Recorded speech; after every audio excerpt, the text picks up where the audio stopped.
ब्रह्माणं विदधाति पूर्वं यो वै वेदांश्च प्रणीणाति तस्मै तं देवमात्मबुद्धिप्रकाशं मुमुक्षुर्वै शरणमहं प्रपद्ये। ॐ शान्ति शान्ति शान्तिः। ॐ नमो ब्रह्मादिभ्यो ब्रह्मविद्या सम्प्रदायकर्तृभ्यो वंशर्षिभ्यो महद्भ्यो नमो गुरुभ्यः। सर्वोपप्लवरहितः प्रज्ञानघनः प्रत्यगर्थो ब्रह्मैवाहमस्मि ब्रह्मैवाहमस्मि। ॐ नारायणं पद्मभवं वसिष्ठं शक्तिं च तत्पुत्रपराशरं च व्यासं शुकं गौडपदं महान्तं गोविन्दयोगीन्द्रमथास्य शिष्यं श्रीशङ्कराचार्यमथास्य पद्मपादं च हस्तमलकं च शिष्यं तन्तोटकं वार्तिककारमन्यान् अस्मद्गुरून् सन्ततमानतोऽस्मि। श्रुतिस्मृतिपुराणानाम् आलयं करुणालयं नमामि भगवत्पादं शङ्करं लोकशङ्करं शङ्करं शङ्कराचार्यं केशवं बादरायणं शकृतौ वन्दे भगवन्तौ पुनः पुनः। ईश्वरो गुरुरात्मेति मूर्तिभेदविभागिने व्योमवद्व्याप्तदेहाय दक्षिणामूर्तये नमः। ॐ पार्थाय प्रतिबोधितां भगवता नारायणेन स्वयं व्यासेन ग्रथितां पुराणमुनिना मध्ये महाभारतम् अद्वैतामृतवर्षिणीं भगवतीम् अष्टादशाध्यायिनीम् अम्ब त्वामनुसन्दधामि भगवद्गीते भवद्वेषिणीम्। यं ब्रह्मा वरुणेन्द्ररुद्रमरुतः स्तुन्वन्ति देव्यैस्तवैः वेदैः साङ्गपदक्रमोपनिषदैः गायन्ति यं सामगाः।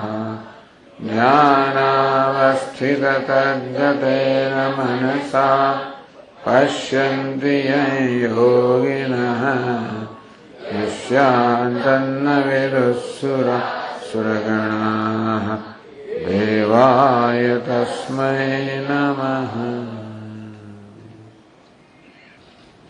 17 श्लोक थी। तद्बुद्धयस्तदात्मानः तद्बुद्धयस्तदात्मानः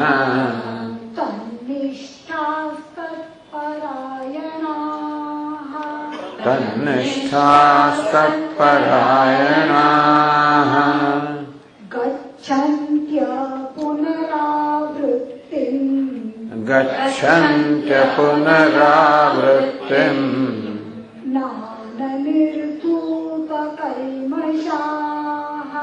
ज्ञाननिर्धूतकल्मषाः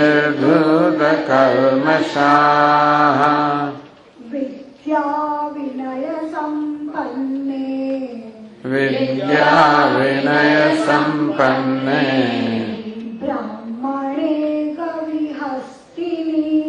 ब्राह्मणे गविहस्तिने शूनि चैव स्वपाके च वह्नि चैव स्वपाके च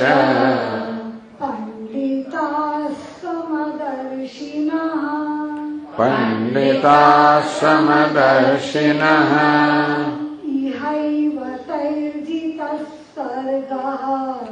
इहैव तैर्जितः सर्गः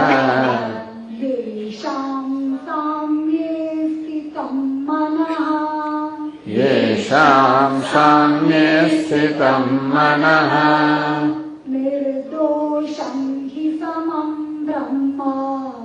निर्दोषं हि समं ब्रह्म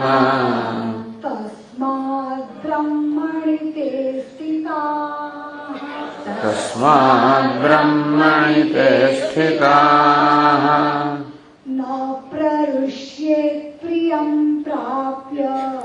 न प्रहृष्येत् प्रियं प्राप्य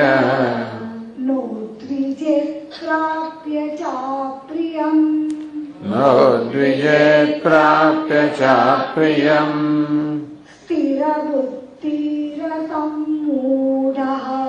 स्थिरबुद्धिरसम्मूढः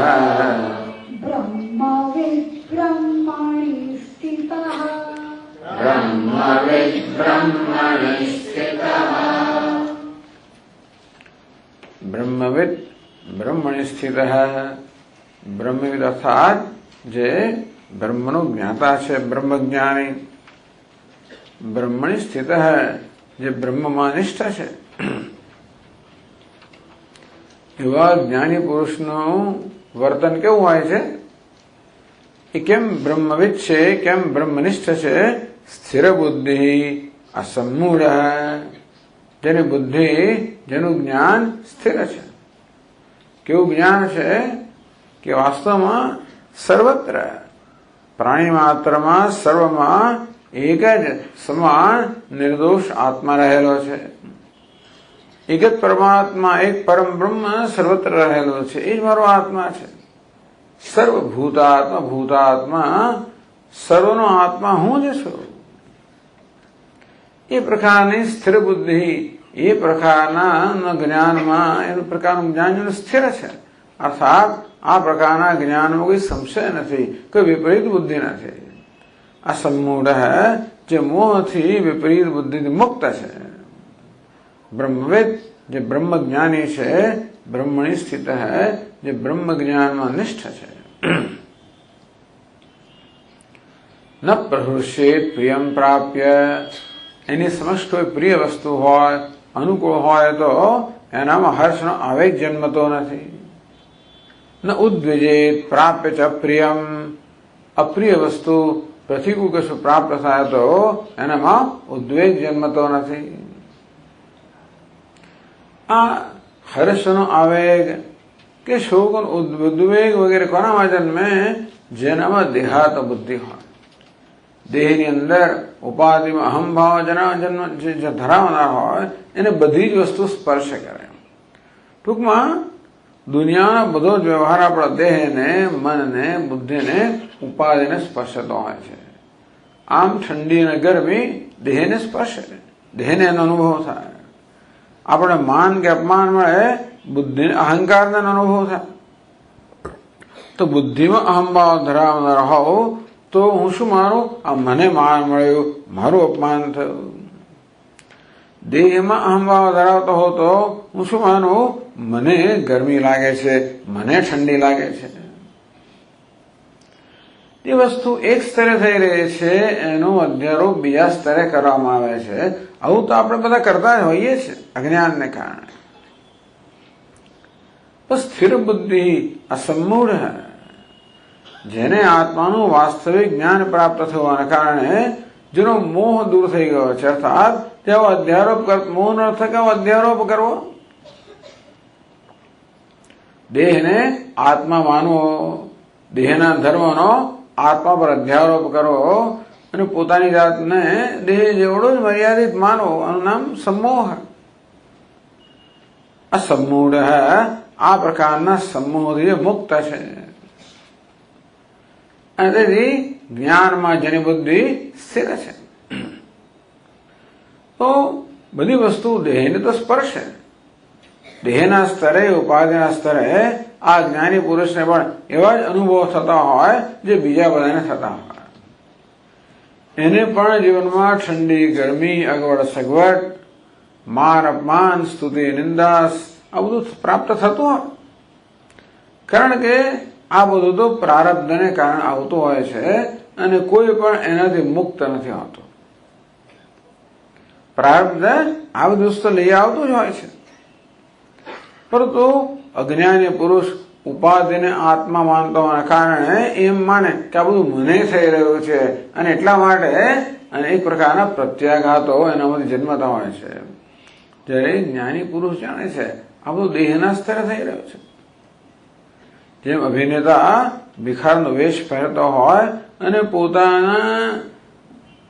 પોતાના સ્વરૂપથી સભાન હોય કે હું તો અભિનેતા છું, અને તો પછી પેલા ભિખારી સાથે ગમે તે પ્રકારનો વ્યવહાર કરવામાં આવે, એનું અપમાન કરવામાં આવે, ગમે તે કરે તો પણ એ વસ્તુ આને સ્પર્શ થતી નથી. કારણ કે એક જ્ઞાનનું અંતર છે. વેશ સાથે એને જ્ઞાનનું અંતર છે કે હું વેશ નથી. ભિખારી તો વેશનો ધર્મ છે, હું તો વેશનો પહેરનાર છું.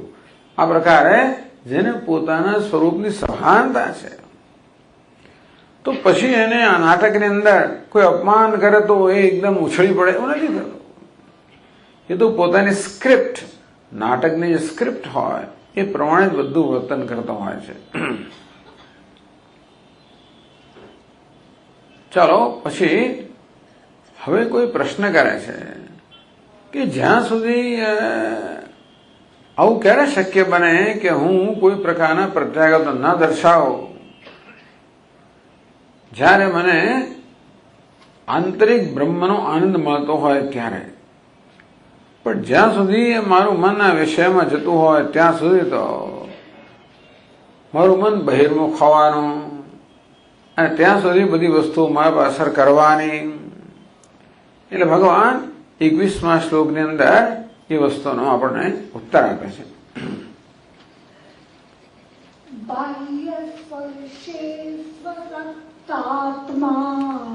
બાહ્ય સ્પર્શેષ્વસક્તાત્મા વિંદત્યાત્મનિ યત્ સુખમ સબ્રહ્મયોગયુક્તાત્મા સુખમક્ષયમશ્નુતે. ચલો, બ્રહ્મ તો આનંદ સ્વરૂપ છે ખરું, પરંતુ આપણને એ બ્રહ્મના આનંદનો અનુભવ ક્યારે થાય? આપણું મન જ્યારે અંતર્મુખ હોય ત્યારે. અત્યારે તો મને બ્રહ્મનો અનુભવ નથી, બ્રહ્મના આનંદનો અનુભવ નથી. અત્યારે તો મને માત્ર વિષયના આનંદનો જ અનુભવ છે. તો કેવી રીતે મને બ્રહ્મનો અનુભવ થાય? એટલે ભગવાન કહે છે બાહ્ય સ્પર્શેષુ અસક્તાત્મા. અહીંયા સ્પર્શ નો થાય છે વિષય. સ્પૃશ્યંતે ઇતિ સ્પર્શાઃ. ઇન્દ્રિયો વડે આપણે જેને સ્પર્શ કરીએ એને સ્પર્શ કહેવાય. ટૂંકમાં જે બહારના વિષયો છે. કયા વિષયો છે? 5 જ્ઞાનેન્દ્રિયોના વિષયો છે. શબ્દ, સ્પર્શ, રૂપ, રસ, ગંધ, આ બધા વિષયો છે. ભગવાને આપણે 5 જ્ઞાનેન્દ્રિયો આપી છે, એને અનુરૂપ 5 વિષયો છે જેનો આપણે અનુભવ કરતા હોઈએ છીએ, જેનો આપણે આનંદ લેતા હોઈએ છીએ. બાહ્ય સ્પર્શેષુ અસક્તાત્મા. આત્મા, અહીંયા આત્માનો અર્થ અંતઃકરણ થાય. તો જેને બહારના વિષયોની આસક્તિમાંથી જેને મુક્તિ મેળવી છે, અસક્તાત્મા. બહારના વિષયોમાંથી જેનું અંતઃકરણ મુક્ત, આસક્તિમાંથી મુક્ત થયું છે. બહારના વિષયોની આસક્તિમાંથી જેનું અંતઃકરણ મુક્ત થયું છે. આટલું કરવાની જરૂર છે. આપણા મનને બહારના વિષયો માટે આકર્ષણ છે, એમાંથી મુક્ત કરવાની જરૂર છે. આપણું મન સતત બહાર ભટક્યા કરતું હોય છે, એટલે બ્રહ્મનો જે આત્માનો આનંદ છે આત્મા તો આનંદ સ્વરૂપ છે, આપણો સ્વભાવ તો આનંદ જ છે. અને તેથી ખરેખર જોવા જઈએ તો આપણે સતત આનંદનો અનુભવ થવો જોઈએ, કે આનંદ આપણું સ્વરૂપ છે. આનંદ માટે ખરેખર આપણે બીજે કશે જવાની જરૂર ન હોવી જોઈએ. અને છતાં આપણે જોઈએ છીએ કે આપણું મન સતત બહાર દોડતું હોય છે, ભટકતું હોય છે આનંદની શોધમાં. એવું શું છે જે આપણને આપણા પોતાના જ સ્વરૂપભૂત આનંદના અનુભવથી વંચિત રાખે છે? એવું શું છે? કેમ મને મારા પોતાના સ્વરૂપનો આનંદનો અનુભવ થતો નથી? એનું શું કારણ? ભગવાન કહે છે કે બહારના વિષયો પ્રત્યેની આસક્તિ, બહારના વિષયો પ્રત્યેનું આકર્ષણ, આ જન્મોજન્મથી આપણે એવી જાતના આપણામાં સંસ્કાર પડી ગયા છે. જન્મોજન્મથી આપણે એવું માનતા આવ્યા છીએ કે સુખ તો બહારના વિષયોમાં જ છે. અને તેથી આપણા મનને ટેવ જ પડી ગઈ છે સુખની શોધ માટે હંમેશા એ બહાર જ ભ્રમણ કરતું હોય છે. કઠોપનિષદમાં કહેવામાં આવ્યું, પરાંચખાની વ્યતૃણ સ્વયંભૂ તસ્માત પરાંગ પશ્યતે નાંતરાત્મન. ભગવાને મનુષ્યની ઇન્દ્રિયોને બહિર્મુખ બનાવી છે, મનને પણ બહિર્મુખ બનાવ્યું છે. એટલા જ માટે આ ઇન્દ્રિયો, મન હંમેશા બહાર જ જોતું હોય, બહારની તરફ મંડાયેલી છે. ભગવાને આપણા પર જો થોડોક ઉપકાર કર્યો હોત, ભગવાને ઇન્દ્રિયોને એવી બનાવી હોત કે આત્માના દર્શન કરી શકે તો આપણું કામ થઈ ગયું હોત. તો ભગવાને આપણી ઇન્દ્રિયોને કેવી બનાવી છે? જગતના વિષયના દર્શન જ કરી શકે, આત્માના દર્શન ના કરી શકે. તસ્માત પરાંગ પશ્યતે માટે માણસ બહાર જ જોતો હોય છે. આ ઇન્દ્રિયોમાં, મનમાં આ પ્રકારના સંસ્કાર પડી ગયા હોય છે કે સુખ તો બહાર જ છે. જેને આપણે સુખના સાધન તરીકે જોતા હોઈએ એના પ્રત્યે આપણે આસક્તિ હોવાની જ છે. મૂળ તો આપણને સુખ માટે આસક્તિ છે. મૂળ તો આપણને શું જોઈએ? સુખ જોઈએ. જેને પણ હું સુખનું સાધન માનતો હોઉં એ વસ્તુ પછી મને જોઈએ. તો હું દુનિયાના વિષયોને સુખનું સાધન માનતો હોઉં તો વિષયો પ્રત્યે મને આસક્તિ હોય. બાકી વિષયો માટે કોઈને આસક્તિ વિષયો માટે નથી હોતી. દુનિયાની કોઈ વસ્તુ મને એને માટે નથી ગમતી. કેરી મને એટલા માટે નથી ગમતી કે કેરી છે. કેરી કેમ ગમાય છે? કારણ કે મને આનંદ આપે છે. એ કેરીને હું ચાખું અને ખાટી નીકળે તો પાછી બહાર મૂકી દો. દ્રાક્ષ મને કેમ ગમે છે? કારણ કે મને આનંદ આપે છે. પણ દ્રાક્ષ ધારો કે ખાઓ, એક દ્રાક્ષ અને ખાટી નીકળે બાજુ મૂકી દો. કોઈ વસ્તુ મને એટલા માટે નથી ગમતી કે વસ્તુ છે, એ મને આનંદ આવે છે માટે જ મને ગમે છે. હું તો આપણને સુખ માટે જ આસક્તિ છે. પરંતુ મારા મનમાં આ પ્રકારનો નિર્ણય થઈ ગયો છે કે સુખ તો બહારના વિષયોમાં જ છે, એટલા માટે વિષયોમાં આસક્તિ છે. તો કોઈક રીતે આપણામાં બહારના વિષયો પ્રત્યેની આસક્તિમાંથી આપણો મુક્ત થાય ધારો કે, તો પછી બહાર જતો અટકી જાય તો અંતર્મુખ બને. આ મનની બહિર્મુખતા છે ને એ જ આપણને આત્માના આનંદના અનુભવમાં અવરોધરૂપ થાય છે. આપણા પોતાનો આનંદ અનુભવવામાં કઈ વસ્તુ આપણને આડે આવે છે? મનની બહિર્મુખતા. એટલે ભગવાન કહે છે બાહ્ય સ્પર્શેષુ અસક્તાત્મા. બહારના વિષયોમાંથી જેનું મન બહારના વિષયોને આકર્ષણમાંથી, આસક્તિમાંથી જેનું મન મુક્ત થયું છે, વિંદતી આત્મની યત સુખમ. એ આત્મામાં જે સુખ છે એને અનુભવે છે. આત્માના બે અર્થ થઈ શકે આત્મા શબ્દના. એક અર્થ આત્માનો થાય અંતઃકરણ. તો અંતઃકરણની અંદર પણ આંતરિક એક સુખ છે એનો અનુભવ કરે છે, અથવા તો જે આત્માનું સુખ છે એનો અનુભવ કરે છે. તો પહેલા તો આપણું મન અંતર્મુખ બને, અંતઃકરણ શુદ્ધ બને, એટલે આપોઆપ જ આપણને આંતરિક પ્રસન્નતાનો અનુભવ થાય. પછી આત્માનું સુખ ક્યારે મળે? આપણને જયારે ગુરુજીનો ઉપદેશ પ્રાપ્ત થાય, આત્માનું જ્ઞાન પ્રાપ્ત થાય, ત્યાર પછી આપણને આત્માના સુખનો અનુભવ થાય. પણ સૌથી મહત્વની વસ્તુ કઈ છે? આપણું મન વિષયોની આસક્તિમાંથી મુક્ત થાય. તો આ રીતે જે મન અંતર્મુખ બન્યું છે એને આંતરિક સુખનો અનુભવ થાય. ક્યાં સુધી પહોંચાડે આપણને? સહ બ્રહ્મયોગ યુક્તાત્મા. છેવટે એને બ્રહ્મના સુખનો અનુભવ થાય કે આત્મા જ બ્રહ્મ છે. બ્રહ્મયોગ યુક્તાત્મા, બ્રહ્મમાં જે બ્રહ્મ જે આત્મ સ્વરૂપ છે, યોગ અર્થાત એમાં જેનું ચિત્ત એકાગ્ર બને, એમાં જેનું ચિત્ત વળગેલું રહે. સુખમ અક્ષય મશ્નુતે. અક્ષય અર્થાત અનંત સુખનો અનુભવ કરે છે. તો આત્માના સુખને પ્રાપ્ત કરવા માટે અક્ષય સુખને પ્રાપ્ત કરવાનો બહુ સરળ ઉપાય છે. કયો ઉપાય છે? આપણા મનને વિષયોની આસક્તિમાંથી મુક્ત કરવું. બસ. મારા જેવું કહેવું સહેલું છે, કરવું અઘરું છે. કે મન વિષયની આસક્તિમાંથી ક્યારે મુક્ત થાય? અંદર સુખનો અનુભવ થાય તો. પણ આપ કહો છો કે અંદર સુખનો અનુભવ ક્યારે થાય? વિષયની આસક્તિમાંથી મુક્ત થાય. જો આ સાંભળવા જેવું છે. મન બહારની આસક્તિમાંથી, આકર્ષણથી ક્યારે મુક્ત થાય? આપણને અંદર સુખનો અનુભવ થાય તો. પરંતુ અંદર સુખનો અનુભવ ક્યારે થાય? મન અંતર્મુખ બને ત્યારે, પેલી વિષયની આસક્તિમાંથી મુક્ત થાય ત્યારે.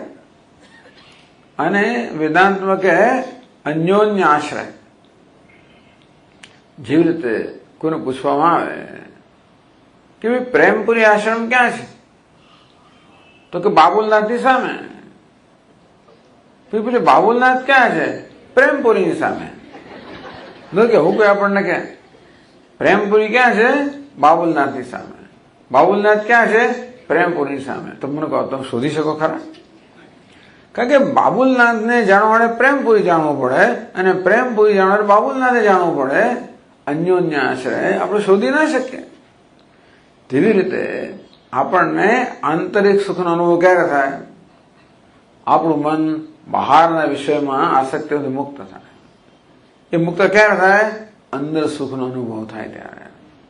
એટલે કશું થાય જ નહીં. આ તો ભગવાન કહ્યું એ તો બરોબર છે કે આપણું મન જયારે બહારના સુખમાં આસક્તિથી મુક્ત થાય ત્યારે આંતરિક સુખનો અનુભવ થાય. ભાઈ કેમ કરવો? એટલે પછીના શ્લોક ભગવાન એનો પણ આપણને ઉપાય બતાવે છે. કયો ઉપાય છે? બહારના વિષય સુખમાં દોષ દર્શન.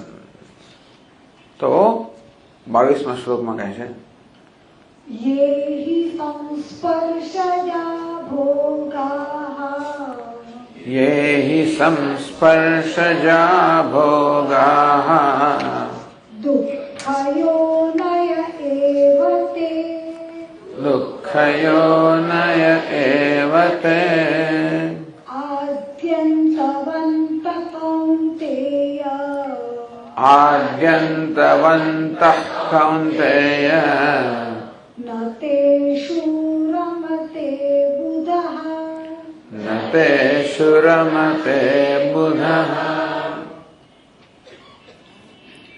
અને શાસ્ત્રમાં દોષ દર્શન કહે છે. આપણા મનને કશી પણ વસ્તુઓની આસક્તિમાંથી મુક્ત કરવા માટે એ વસ્તુમાં રહેલા દોષનું દર્શન આપણા મનને કરાવવું. દોષ દૃષ્ટ્યા મુહુર્મુહુ. વારંવાર આપણા મનને દોષનું દર્શન કરાવવું. તો પછી જે આસક્તિ જન્મી છે એમાંથી મન મુક્ત થાય. મેં કહ્યું ને, મનને તો સુખ જ જોઈએ છે. મને દેખાડો કે તું જેને સુખનું સાધન માને છે એમાં કેટલું દુઃખ રહ્યું જરા જો.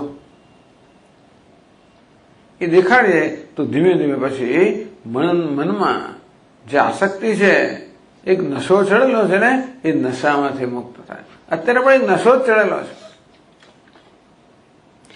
આપણે ખરેખર સ્વસ્થતાથી વિચાર્યું નથી કે મારા મનમાં જે અભિપ્રાયો છે એ હોવા માટે મારી પાસે વાજબી કારણ છે કે નહીં, એ કે આપણે ખરેખર વિચાર્યું નથી. માની દીધેલું છે કે સુખ તો બહાર છે. પણ સ્વામી, એમાં હું એકલો ઓછું છું, આખી દુનિયા બહાર સુખ છું, હું એકલો શોધું છું. તો વાત સાચી છે, પણ આખી દુનિયા કરે છે માટે સાચું છે એવો નિયમ ઓછો છે. પેલા કે ભાઈ સત્યની બાબતમાં બહુમતી એ નિર્ણાયક નથી. સત્યનો નિર્ણય કરવા માટે બહુમતી નિર્ણાયક નથી, યથામતી નિર્ણાયક છે. સત્યનો નિર્ણય કરવો તો બહુ લોકો કહે છે મારે સત્ય બની જાય એવું નથી. વસ્તુ જેવી છે એવું કહેનારું કોઈ હોય તો સત્ય છે. ભલે ના કે દુનિયાવી વસ્તુની પાછળ હોય, પણ તેનો અર્થ એ નહીં કે સુખ બહાર છે. એને દોષ દર્શન કરાયો. યહી સંસ્પર્શજા ભોગા. સંસ્પર્શ આપણી ઇન્દ્રિયોને વિષય સાથેનો સંપર્શ થાય, સ્પર્શ થાય, સંપર્ક થાય. જેમ કે આપણી આંખોને સરસ સરસ રૂપ રંગ સાથેનો સંપર્ક થાય તો આપણો આનંદ થાય. કાનને સરસ સરસ સંગીત કે સુમધુર બધા સ્વર સાંભળવા મળે તો આનંદ થાય. ત્વચાને સરસ સરસ સ્પર્શનો અનુભવ થાય, આનંદ થાય.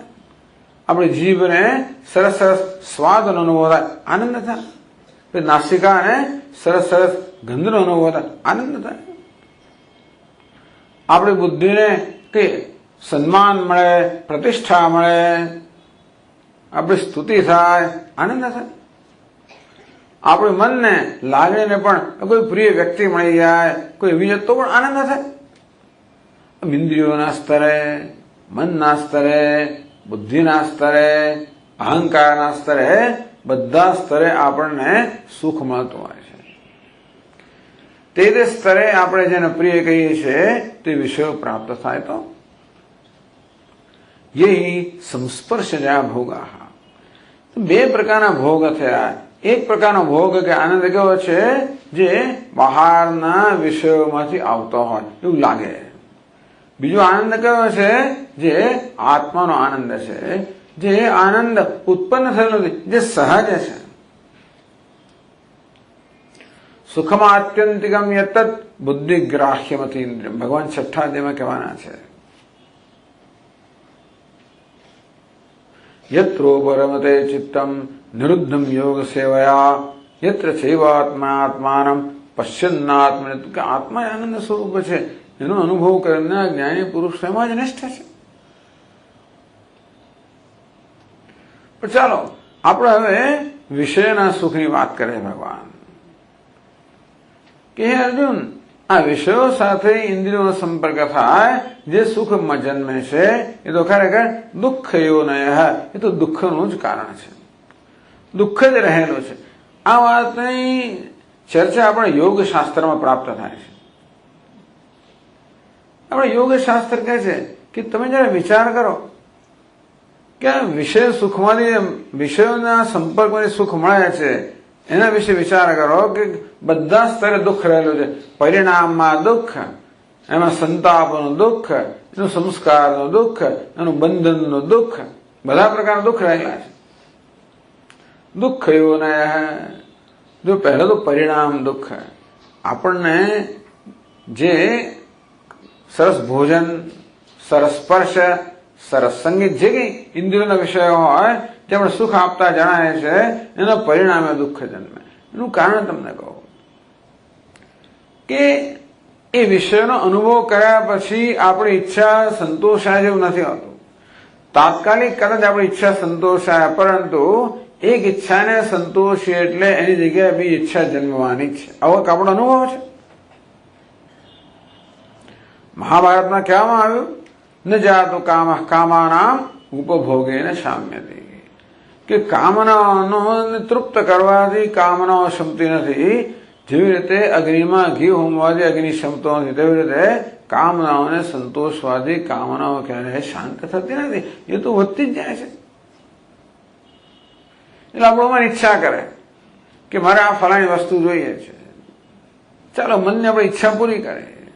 એટલે તમને એમ માને છે કે મન હવે કહે છે બસ હું ફરી વાર ઈચ્છા નહીં કરું. તે વખતે કે પેલું બાળક હોય ને, આપણે મમ્મી બહાર જતી હોય એ મમ્મીને કે મમ્મી મારે તારી સાથે આવું છે, મને લઈ જાય ને સાથે.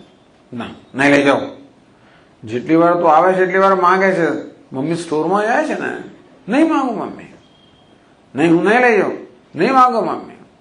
પેલો એવું પ્રોમિસ આપ્યો વચન તો ત્યાં જઈને તો માંગે જ પાછું. પછી મમ્મી કે ફરી ક્યારે પણ નહીં આવો, તો પછી બાળક ફરવા કે મમ્મી એકવાર લઈ જાય ને. હવે આપણું મન પણ એવું જ છે, વાર એક વાર એની ઈચ્છા પૂરી કરી, બીજી વાર માંગે, બીજી ઈચ્છા પૂરી કરી, ત્રીજી વાર માંગે. એનું કારણ બહુ સરળ છે, કારણ કે મનની માંગ શું છે? મનને તો આનંદ સુખ જોઈએ છે, એને પૂર્ણ સુખ જોઈએ. એ કોઈ દાડો ઈચ્છા એની વિષયમાંથી મળી શકે જ નહીં. એટલા માટે એને જેટલું આપો એટલું ઓછું જ પડવાનું છે. અમે નાદર કે એક વસ્તુ આપ, એક ચોકલેટ બે આપ, બે માંગે તો કે ચાર આપ. તારો ડોળો જ માનતો નથી, સંતોષ જ ના થાય. તો મનને સંતોષ થાય જ નહીં, કારણ કે એની ઈચ્છા કેટલી છે? એની ઈચ્છા તો પૂર્ણ બનવાની છે. તેથી એક ઈચ્છાઓ પૂરી કરો, બીજી ઈચ્છાઓ જન્મ્યા કરે. આ રીતે ઈચ્છા જન્મે, મનમાં સંતાપ જન્મે. ઈચ્છા જન્મે એટલે મનમાં અજંપો જન્મે. આ રીતે આપણી ઈચ્છાને પૂરી કરવાથી અજંપા રૂપે દુઃખને નિમંત્રણ આપીએ છીએ. વળી આ વિષયને ભોગવવાથી આપણી ઇન્દ્રિયોનો તેજ પણ ધીમે ધીમે ક્ષીણ થતું હોય છે. કોઈ આપણે ટીવી જોતા હોય તો આંખોનું કંઈક તો તેજ ક્ષીણ થાય. હવે આખો દાડો પેલું કાનમાં મૂકીને સાંભળ્યા કરતા હોય તો કાનનો તેજ કંઈક તો ક્ષીણ થાય. ટૂંકમાં આ વિષયને ભોગવવાથી ઇન્દ્રિયોનો તેજ ક્ષીણ થાય, એ પણ એક નુકસાન છે. અને બીજું શું, વિષયોનો આપણે ક્યારે ભોગવી શકીએ એનું ચિંતન બહુ કરવું પડે. કે સિનેમા જોવા જવું છે તો એનું ઘણું બધું પ્લાનિંગ કરવું પડે. કયા દિવસે જવું, કોની સાથે જવું, ક્યારે ટિકિટ મેળવવી, શું કરવું, શું નહીં, આ બધી યોજના કરવી. પછી દિવસ જવા માટે બધું ઘણું ગોઠવવું પડે, ઓફિસમાં ગોઠવવું પડે, ઘરમાં ગોઠવવું પડે, ઘણું બધું કરવું પડે. ત્યારે આપણે એ કરી શકીએ. ટૂંકમાં વિષયને ભોગવવા માટે એ વિષયનું ચિંતન કરવું પડે. એટલે આપણું મન આ જળ વસ્તુનું ચિંતન કરતું થાય, મન પણ જળ બનતું જાય. આ બધું પરિણામ દુઃખ, સંતાપ દુઃખ. એક શ્લોક છે, શ્રીમદ ભાગવતમાં શ્લોક છે, અર્થસ્ય સાધને સિદ્ધે. અર્થ એટલે ધન. ધનને તમારે મેળવવું હોય, મેળવ્યા પછી મેળવી લીધું, મેળવીને ક્યારે સંતોષ ના થાય, ઉત્કર્ષ પછી વધારવું હોય તો ધનને મેળવવા માટે, વધારવા માટે રક્ષણ કરો ત્યારે, એને ખર્ચો ત્યારે, એને ભોગવો ત્યારે, અને ભૂલથી જો કમનસીબે જતું રહે, નાશ થઈ જાય ત્યારે આ બધાની અંદર અનેક પ્રકારનો પરિશ્રમ રહેલો છે, ભય રહેલો છે, ચિંતા રહેલી છે, ભ્રમ રહેલો છે. તેથી સર્વ સ્થળે, કારણ કે આપણી ધન સંપત્તિ વગેરે કોઈ વસ્તુ મફત તો નથી જ આવતી ને. એને મેળવવા માટે ઘણો પરિશ્રમ કરવો પડે. કોઈ પણ વસ્તુ મેળવીએ તો એના માટે ઘણો પરિશ્રમ કરવો પડે, અને મેળવ્યા પછી રક્ષણ કરવું પડે. મુંબઈની અંદર એવું છે ને કે તમે આવી ગલીઓ કુંચમાં આમ કરીને કઈ રહેતા હોય ને, મોટર ગાડી જેમ તેમ કરીને મેળવી તો પાછી એનું રક્ષણ રાખવી ક્યાં? સ્વામી હતું પાર્કિંગ સ્પોટ તમારે લેવું હોય તો 5 લાખ રૂપિયા. સાથે ગાડી કરતા પાર્કિંગ સ્પોટ મોંઘું છે. આ તો મેં હમણાં જ સાંભળ્યું, 5 લાખ રૂપિયા.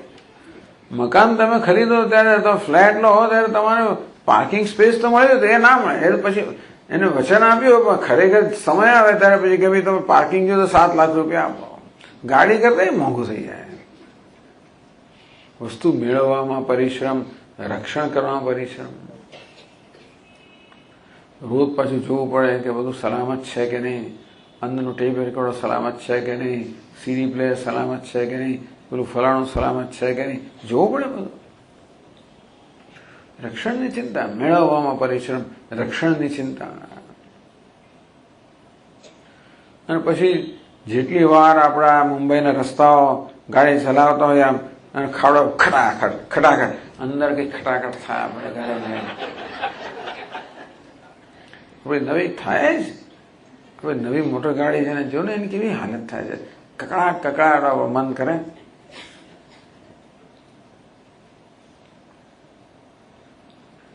અને છેવટે ગાડી એક દિવસ તો જૂની થવાની જ છે ને.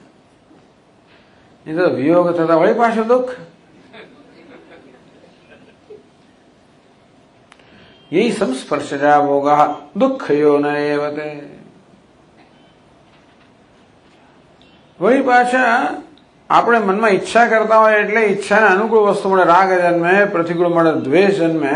આ ઈચ્છાઓ રાગ દ્વેષને જન્મ આપનારી છે, નવા કર્મને જન્મ આપનારી છે, કર્મફળને જન્મ આપનારી છે, નવા દેહને જન્મ આપનારી છે, એમ કરીને સંસારમાં બંધન કરનારી છે.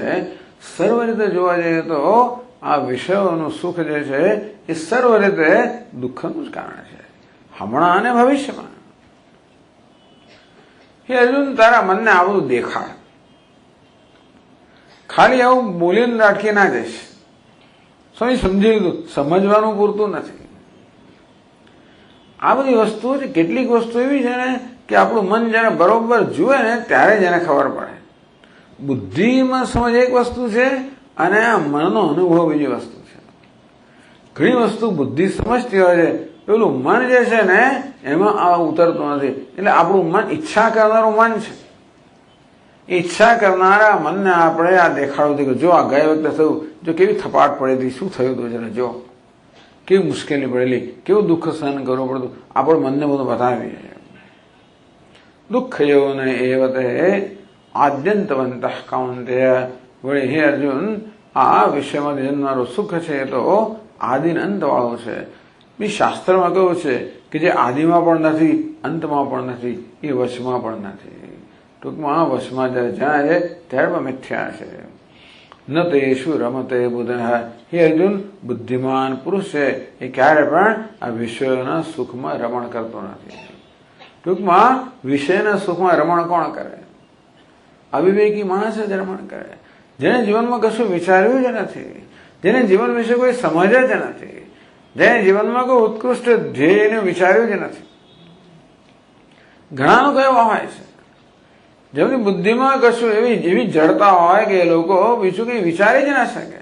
ન સાંપ્રાય પ્રતિભાતિ બાલમ. કઠોપનિષદ કહે કે આ બાળક બુદ્ધિના મનુષ્યોને બાળક બુદ્ધિ છે. આમ શરીરે તો બહુ મોટા થઈ ગયા, પણ બાળક બુદ્ધિના મનુષ્યને જીવનમાં આથી બીજું કંઈ હોય એવી કલ્પના જ નથી આવતી.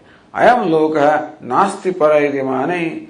આપણે જે દેખાય છે એથી કઈ ચઢિયાતી વસ્તુ હોય, સૂક્ષ્મ કોઈ જગત હોય, એનું ઉત્કૃષ્ટ કોઈ ધ્યેય હોય એવી એમને કલ્પના સુદ્ધા નથી આવતી. એવા લોકો ભલે આ બધા જગતના વિષયમાં ભ્રમણ કરતા હોય અને નિરાશ થાય તો પણ એની પાછળ પાછળ દોડ્યા જ કરતા હોય. જેવી રીતે પેલા પશુઓ હોય એ પેલા ઝાંઝવાના જળની પાસે દોડે અને જેમ જાય તેમ પેલું જો દૂર જતું જાય, તે રીતે ઘણા બધા અવિવેકી મનુષ્યો હોય છે તે દોડ્યા જ કરતા હોય અને વિચારે જ નહીં કે ખરેખર આપણે જીવનની અંદર જે ઈચ્છીએ છીએ મળી રહ્યું છે કે નહીં.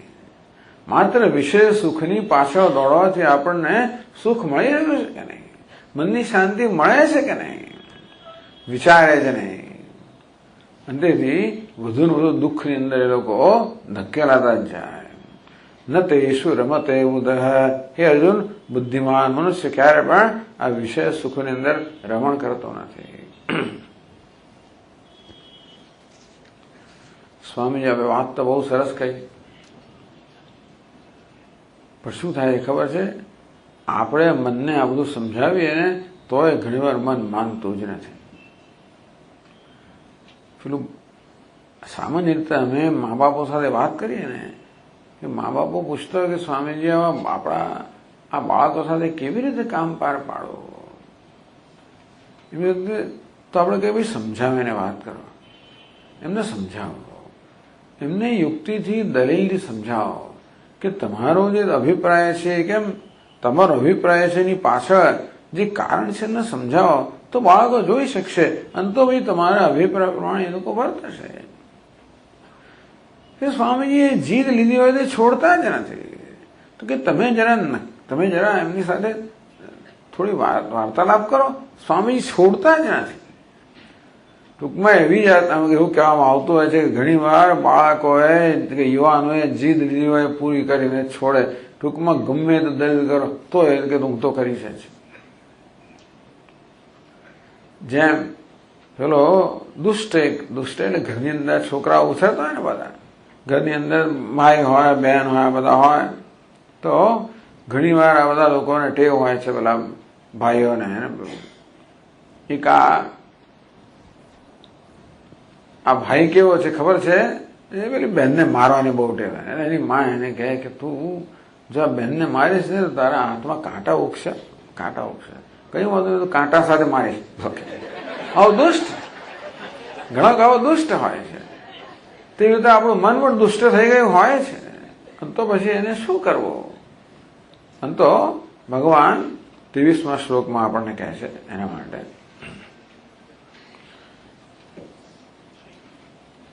શક્નોતિ હૈવ યઃ સોઢું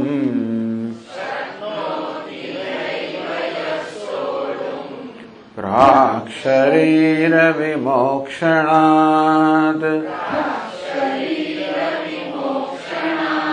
કામક્રોધોદ્ભવં વેગમ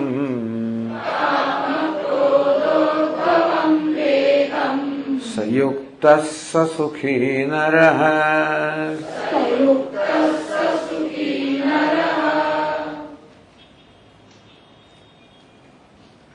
શક્નોતિ ઇહૈવ યઃ સોઢું, જે સહન કરવામાં આવડે શક્તિમાન છે. શું સહન કરવાનું શક્તિમાન છે? કામ ક્રોધોદ્ભવમ વેગમ, કામ અને ક્રોધમાંથી જન્મનારો જે આવેગ છે.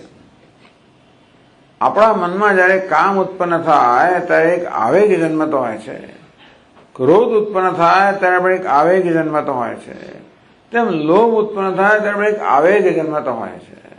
આ કામ ક્રોધ લોભ વગેરે આપણા મનમાં અને શરીરમાં એક આવેગ ઉત્પન્ન કરતા હોય છે. અને એકવાર આવેગ ઉત્પન્ન થયો પછી સામાન્ય રીતે આપણી જાત પર કોઈ કાબુ હોતો નથી. એ આવેગ જ આપણી પાસે વર્તન કરાવતો હોય છે. ક્રોધનો આવેગ જન્મે એટલે માણસ ભાન જ ભૂલી જાય. ક્રોધાત ભવતિ સંમોહ. ભગવાને કહ્યું કે ક્રોધનો આવેગ આવે એટલે સંમોહ, માણસ તો મૂળ બની જાય. એટલે એનો વિવેક બુદ્ધિ રહે નહીં. શું સાચું છે શું ખોટું છે આ રીતે વિચાર કરવાની એની ક્ષમતા તે ક્ષણે નષ્ટ થઈ જાય. બાકી જયારે મન શાંત હોય ત્યારે તો બહુ ડાયો હોય, પણ ક્રોધનો આવેગ આવી જાય ત્યારે એનું બધું ડાપણ ક્યાંનું ક્યાંય જતું રહે. ક્રોધાત ભવતિ સંમોહ, સંમોહાત સ્મૃતિ વિભ્રમ. સંમોહ આવે, અવિવેક આવે એટલે સ્મૃતિ વિભ્રમ. જે સ્મૃતિ હોય, ટૂંકમાં જે કે સંસ્કાર આપણી પાસે હોય, જે કલ્ચર હોય, જે કેળવણી હોય, જે બધું આપણી પાસે છે અને સામાન્ય રીતે આપણે એ પ્રકારે વર્તતા હોઈએ છીએ. પરંતુ એકવાર આવેગને વશ થયા એટલે આ બધી વસ્તુઓ તે વખતે અદૃશ્ય થઈ જતી હોય છે. સ્મૃતિ વિભ્રમ, સ્મૃતિનો વિભ્રમ થઈ જાય એટલે કે એની જે વિવેક કરવાની શક્તિ છે, એનામાં જે કંઈ કેળવણી છે, એના જે કંઈ મૂલ્યો છે, આ બધી વસ્તુ તત્ક્ષણ તો અદૃશ્ય થઈ જાય છે. સ્મૃતિ ભ્રંશાત બુદ્ધિનાશ. અને એકવાર આપણામાં વિવેક જતો રહ્યો એટલે વિવેકમાં જે બુદ્ધિમાં વિવેક કરવાની શક્તિ જતે બુદ્ધિનાશ, બુદ્ધિનો નાશ થાય. બુદ્ધિનો નાશ એટલે કે બુદ્ધિની વિવેક કરવાની ક્ષમતાનો નાશ થઈ જાય. એ વખતે જો વારંવાર આપણે ક્રોધને વશ થયા જ કરીએ તો ધીમે ધીમે બુદ્ધિની ક્ષમતાનો નાશ થતો જાય. એક દિવસ એવો આવે છે આપણે કશું કરી ના શકીએ. બુદ્ધિનાશાત પ્રણશ્યતે, એ બુદ્ધિનો નાશ થતા અંતમાં પ્રણશ્યતે, એનો નાશ થાય. હવે ભગવાને એક પતનની પરંપરા આપણને કહી બીજા અધ્યાયમાં. અહીં કહે છે આપણને કે આ કામ અને ક્રોધમાંથી જન્મનારો જે આવેગ છે, શક્નોતિ હૈવ સોઢું, જે આને સહન કરવા માટે શક્તિમાન છે. ટૂંકમાં કામ જન્મ્યો છે, ધારો કે ક્રોધ જન્મ્યો છે, તીવ્ર ઈચ્છા જન્મી છે, કશી વસ્તુને ભોગવવાની તીવ્ર ઈચ્છા જન્મી છે, સમજાવવા છતાંય પણ જન્મી છે. મેં શું કહ્યું કે આપણે મનને સમજાવવાનો પ્રયત્ન, આગળ જે બધી દલીલો કરે ને એ યુક્તિપૂર્વક મનને સમજાવવાનો પ્રયત્ન કરીએ કે હે મન તું સમજ, ગઈ વખતે તારે કેટલું સહન કરો બધું, છતાંય પણ ધારો કે એ મન છોડે જ નહીં અને એ કામ આને કે તીવ્ર ઈચ્છા ન છોડે, એવો તીવ્ર ઈચ્છાનો એક આવેગ જન્મ્યો છે. અને આવી ઈચ્છા તીવ્ર હોય ત્યારે બધી ક્રોધ જન્મવાની પૂરી શક્યતા એટલા મળે છે કે જે કામ છે એ જ્યારે એને અટકાવવામાં આવે ત્યારે એ જ ક્રોધ બની જાય. આપણી કામનાને પૂરી કરવામાં કોઈ વસ્તુ અવરોધરૂપ થાય ત્યારે એ જે અવરોધરૂપ એના પ્રત્યે ક્રોધ જન્મે. એ કામના જ ક્રોધ બની જાય ને. મને કશું જોઈતું હોય, તમે એ વસ્તુની આડે આવો તો તમે મારા ક્રોધનું પાત્ર બનવાના જ છો. કામ એ છે, ક્રોધ એ છે. જે અત્યારે કામ છે એ જ ક્રોધ બની જાય છે. એનો આવેગ છે. ભગવાન કહે કે આવેગ ચાલો જન્મ્યો. ટૂંકમાં દોષ દર્શન કરાવવા છતાં પણ મન માનતું નથી. તો કઈ નહીં, હવે શું ઉપાય છે? પેલો ક્ષમા. હવે આ ઉપાય કયો છે? દમન. વેદાંતમાં આવું સમાધિ ષટક સંપત્તિ, શમ દમ ઉપરમ. તો પહેલો ઉપાય છે ક્ષમા. આપણા મનને સમજાવવો અને સમજથી, કેળવણીથી મનને ઈચ્છાથી, રાગદ્વેષથી મુક્ત કરવો. તો બહુ સરસ. પણ ન થાય તો મન પોતાની ઈચ્છા કે રાગદ્વેષની અંદર ધારો કે એ વસ્તુના આગ્રહમાં દ્રઢ રહેતો તો દમા, ત્યારે આપણે તે વખતે નિર્ણય કરો કે હે મન, તારી ઈચ્છાને હું પૂરી કરવા દેવાનો નથી. ભયંકર આવેગ આવે હોય એ આવેગ આપણે ખાળીએ. ટૂંકમાં આવેગને બહાર કર્મના રૂપમાં અભિવ્યક્ત થવા ના દઈએ. સામાન્ય રીતે આપણા મનમાં ક્રોધ આવે ને એટલે કશું થાય, ક્યાં તો કંઈક ભૂલી જઈએ, ક્યાંક કરીએ. જેના પ્રત્યે ક્રોધ આવે હોય એ વિચારની હાલત ખરાબ થઈ જાય. જે કોઈ આપણો ક્રોધનું પાત્ર બને, આપણે તેની હિંસા થઈ જ જવાની છે. ટૂંકમાં એનું અપમાન થાય. ક્રોધ તો બહુ જ ખરાબ વસ્તુ છે અને ક્રોધમાંથી મુક્ત થવા માટે માણસનું મૂલ્ય હોવું જ જોઈએ. જેને પણ આપણે ક્રોધ કરતા હોઈએ છીએ એનું ખરેખર તો એનું અપમાન થતું હોય છે, એના ગૌરવને હાનિ પહોંચતી હોય છે. અને વારંવાર જો કોઈને પ્રત્યે ક્રોધ કરીએ તો એ વ્યક્તિના મનમાં કોમ્પ્લેક્સ અર્થાત ગ્રંથિ જન્મતી હોય છે. ખાસ કરીને આપણે એને માટે મહત્વના હોઈએ ને, જે સ્વામીજી કહે ધ સિગ્નિફિકન્ટ. આપણા જીવનમાં કેટલાક લોકો મહત્વના હોય છે, બધા લોકો નહીં. બીજા બધા ક્રોધ કરો તો ભલન કરતો આપણે ચિંતા નથી, એ તો બોલે. પણ કેટલાક લોકો આપણા માટે શું લાગણી સેવે છે એ મહત્વનું હોય છે. કેટલાક લોકો પપ્પા મહત્વના હોય, કોઈ પણ મમ્મી મહત્વની હોય, કોઈ કાકા મહત્વના હોય, શિક્ષક મહત્વના હોય. દરેકને આપણે જુદું જુદું હોય. અંગ્રેજી કહેવાય સિગ્નિફિકન્ટ. આપણા માટે મહત્વનું છે. એ વ્યક્તિ ખાસ કરીને ક્રોધ કરે ને તો આપણા પર બહુ જ અસર થતી હોય. તો આપણે એવું જ માનતા થઈએ કે આપણામાં જ કંઈક ખોટું છે, કે એ વ્યક્તિ તો સાચી જ છે. એટલે આપણે પણ જયારે ક્રોધ કરીએ, બીજાને આપણા ક્રોધનું પાત્ર બનાવે ત્યારે બીજાને આપણે હાનિ પહોંચાડતા હોઈએ છીએ, એના ગૌરવને હાનિ પહોંચાડતા હોઈએ છીએ. અને એને હાનિ પહોંચાડતા પહેલા આપણી જાતને હાનિ પહોંચાડતા હોઈએ છીએ. ત્યાં કામ ક્રોધ વગેરે તો અગ્નિ સમાન છે. આગળ કહ્યું ને કે જે રીતે અગ્નિમાં ઘી હોમવાથી વધુ પ્રજ્વલિત થાય તે રીતે આ અગ્નિ સમાન છે. અગ્નિ પહેલા તો અગ્નિ બીજાને બાળતા પહેલા જ્યાં ઉત્પન્ન થાય તેને જ પહેલા બાળે. દિવાસળી બીજી વસ્તુને સળગાવે પહેલા એને પોતે સળગવું પડે ત્યારે જ બીજાને સળગાવી શકે ને. તેમ આ ક્રોધ રૂપી અગ્નિ પણ બીજા કોઈને નુકસાન કરે પહેલા પોતાની જાતને નુકસાન કરે. એટલે કામ, ક્રોધ, લોભ આ જે વૃત્તિઓ છે એમાંથી મુક્ત થવાનું આપણને મૂલ્ય હોવું જોઈએ. આપણે ક્યારે એમને કાબુમાં રાખી શકીએ? આપણને જયારે એમનામાંથી મુક્ત થવાનું મૂલ્ય હોય. હું જયારે એમ સમજતો હોઉં કે જ્યારે હું એમને વશ થઉં છું ત્યારે હું મારી સ્વતંત્રતા ગુમાવતો હોઉં છું, મારા ગૌરવને હાનિ પહોંચતી હોય છે, હું વધારે બંધનમાં પડતો હોઉં છું, એવું જયારે હું સમજતો હોઉં ત્યારે જ પછી આ બધામાંથી મુક્ત થવાની કિંમત મારા મનમાં જેમને મૂલ્ય જન્મે તો નિર્ણય કરો કે હું આમને વશ નહીં થવું. હું આ કામ અને ક્રોધના આવેગને હું વશમાં રાખીશ.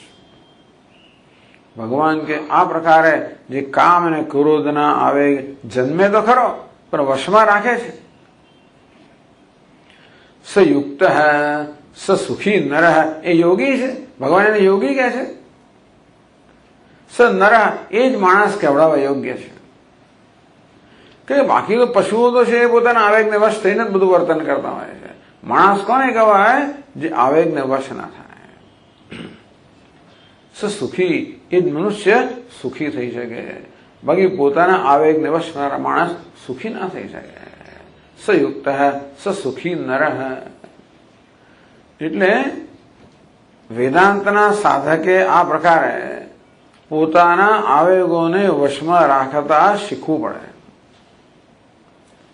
વશમાં રાખવાનું મૂલ્ય હોવું જોઈએ. ક્યાં સુધી આ કરવાનું સ્વામીજી? ભગવાન કહે છે પ્રાક શરીર વિમોક્ષણાત, જ્યાં સુધી આ શરીર છે ત્યાં સુધી જીવીએ છે ત્યાં સુધી. કારણ કે ક્યારે કામ જન્મ છે, ક્યારે ક્રોધ જન્મ છે એનો કોઈ નિયમ જ નથી.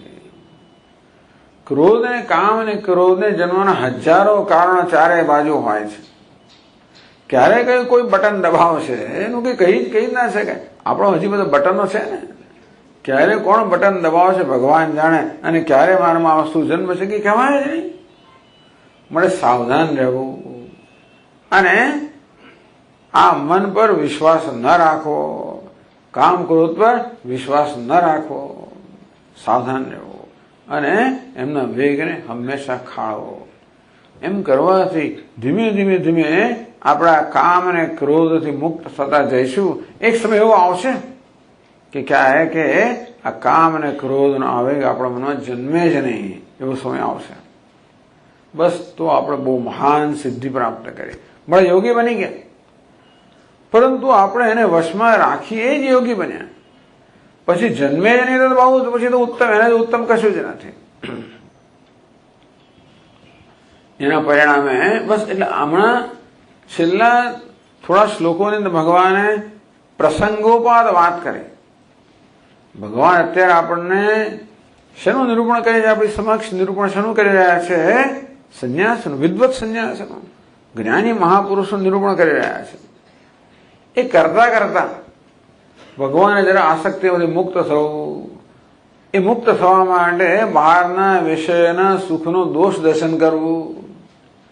એ દોષ દર્શન કરવા છતાંય પણ જો મનમાં આવેગો ન જાય તો એને કાબુમાં રાખવા. આ બધી પ્રસંગ વશાત આ બધી વાત કરે. પાછા પોતાની ચર્ચાના દોરને ભગવાન આગળ દોરને પકડે છે. તો 24મા શ્લોકમાં કહે છે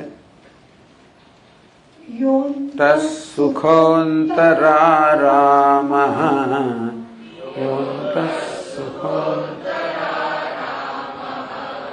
તથાંતર્જ્યોતિરેવ યઃ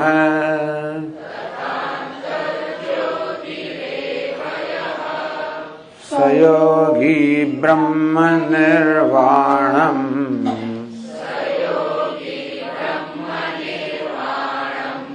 બ્રહ્મભૂતોધિગચ્છતે.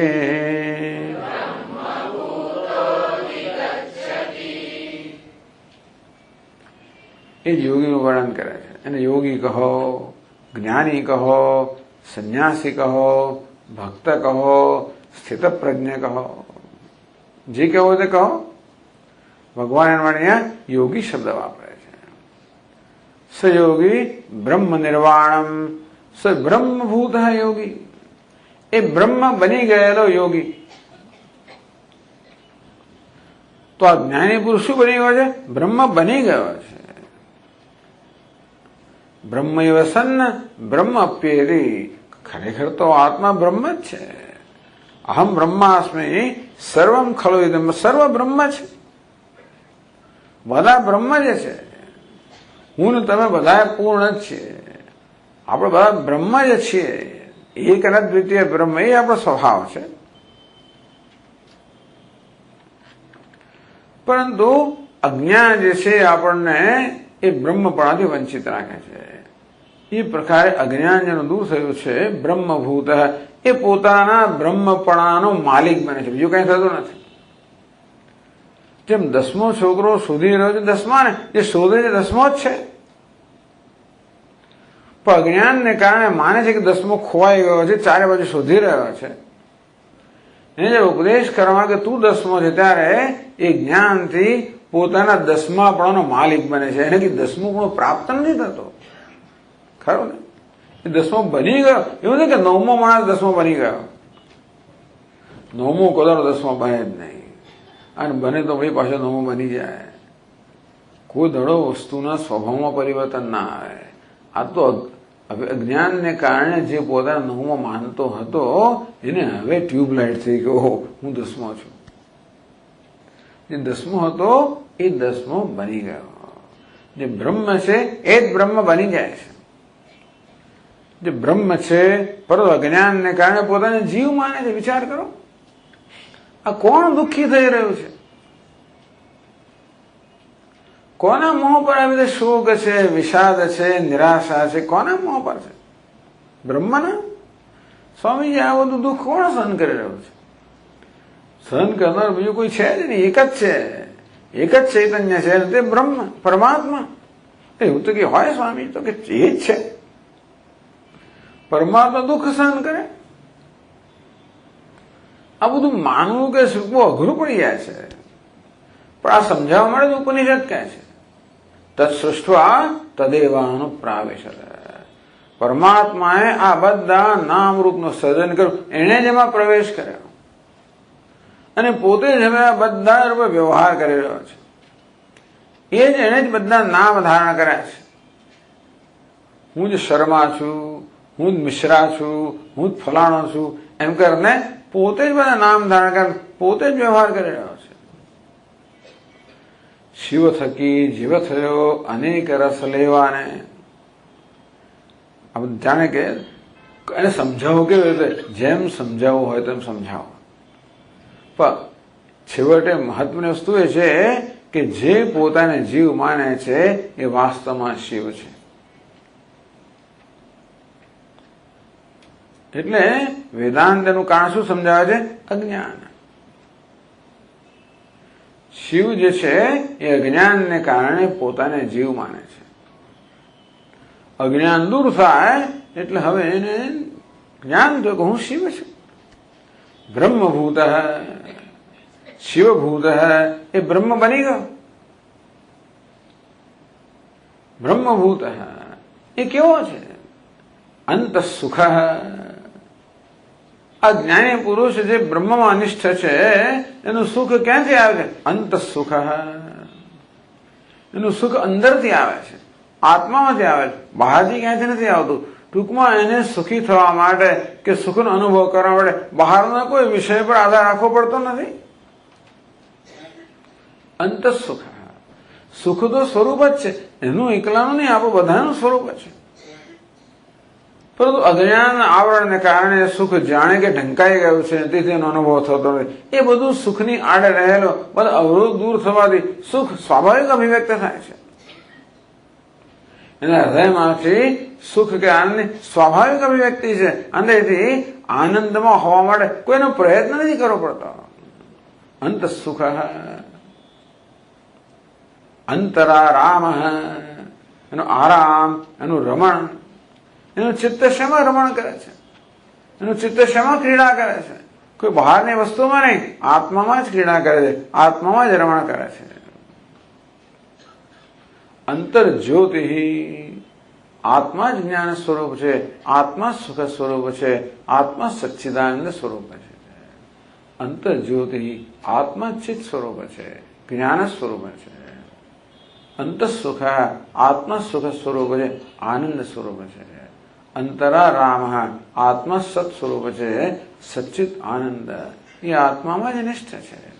અને માટે એનું જ્ઞાન આત્મા જ્ઞાન સ્વરૂપ છે, આત્મા સુખ સ્વરૂપ છે, આત્મા સત સ્વરૂપ છે, એમાં જ અનિષ્ઠ છે. સયોગી બ્રહ્મભૂત.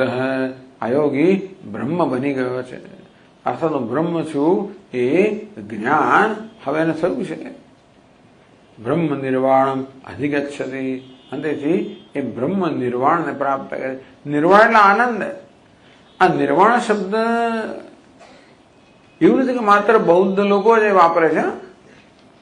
આ ભગવદ ગીતા છે ને એ ભગવાન બુદ્ધ કરતા જૂની છે. ભગવદ ગીતા આમ તો મહાભારતમાં કહેવાય તો મહાભારત તો 5000 વર્ષ જૂનું છે. બુદ્ધ ભગવાન 2500 વર્ષ પહેલા થઈ ગયા. પણ કેટલાક લોકો એમ માને છે કે આ ભગવદ ગીતા ચાલો ક્રાઇસ્ટ કરતા 600-700 વર્ષ પહેલા હતી. તો એટલે નિર્વાણ શબ્દ માત્ર બૌદ્ધ ધર્મનો છે એવું નથી. ખાલી તમારું ધ્યાન દોરવા માટે કહું છું. નિર્વાણને છે સમજાવે છે. એક દીવો અત્યારે ધારો કે દીવો બળી રહ્યો છે, એનું તેલ જયારે ખૂટી એટલે તેલ બળી જાય ત્યારે દીવો કેવો શાંત થઈ જાય. તેવી રીતે અજ્ઞાનનું તેલ જયારે ખૂટી જાય ત્યારે આ સંસારનો દીવો શાંત થાય, બધો અનર્થનો દીપક શાંત થઈ જાય. નિર્વાણ નિર્વાણ નિર્વૃત્તિ એટલે ખરેખર તો આનંદ. બ્રહ્મ નિર્વાણ બ્રહ્માનંદને પ્રાપ્ત કરે છે, મોક્ષને પ્રાપ્ત કરે છે. એટલે આ યોગીનું વર્ણન કર્યું, જ્ઞાનનું વર્ણન કર્યું. એનું સુખ પણ આત્મામાંથી આવે છે કે આત્મા સુખ સ્વરૂપ છે. જ્ઞાન પણ આત્માથી કારણ કે આત્મા જ્ઞાન સ્વરૂપ છે. એની રતિ પણ આત્મા છે કારણ કે આત્મા એ પણ આનંદ સ્વરૂપ છે. એવો બ્રહ્મ બની ગયેલો યોગી બ્રહ્મ નિર્વાણ અર્થાત એ બ્રહ્મ સુખને મોક્ષને પ્રાપ્ત કરે છે.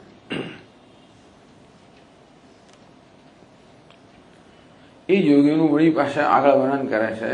એ વર્ણન કરવાની પ્રક્રિયામાં આપણને આ જાતની સ્થિતિ કેમ પ્રાપ્ત કરવી એના સાધનોનું પણ વર્ણન કરે છે. તો 25મા શ્લોકમાં કહે છે તે બ્રહ્મ નિર્વાણમ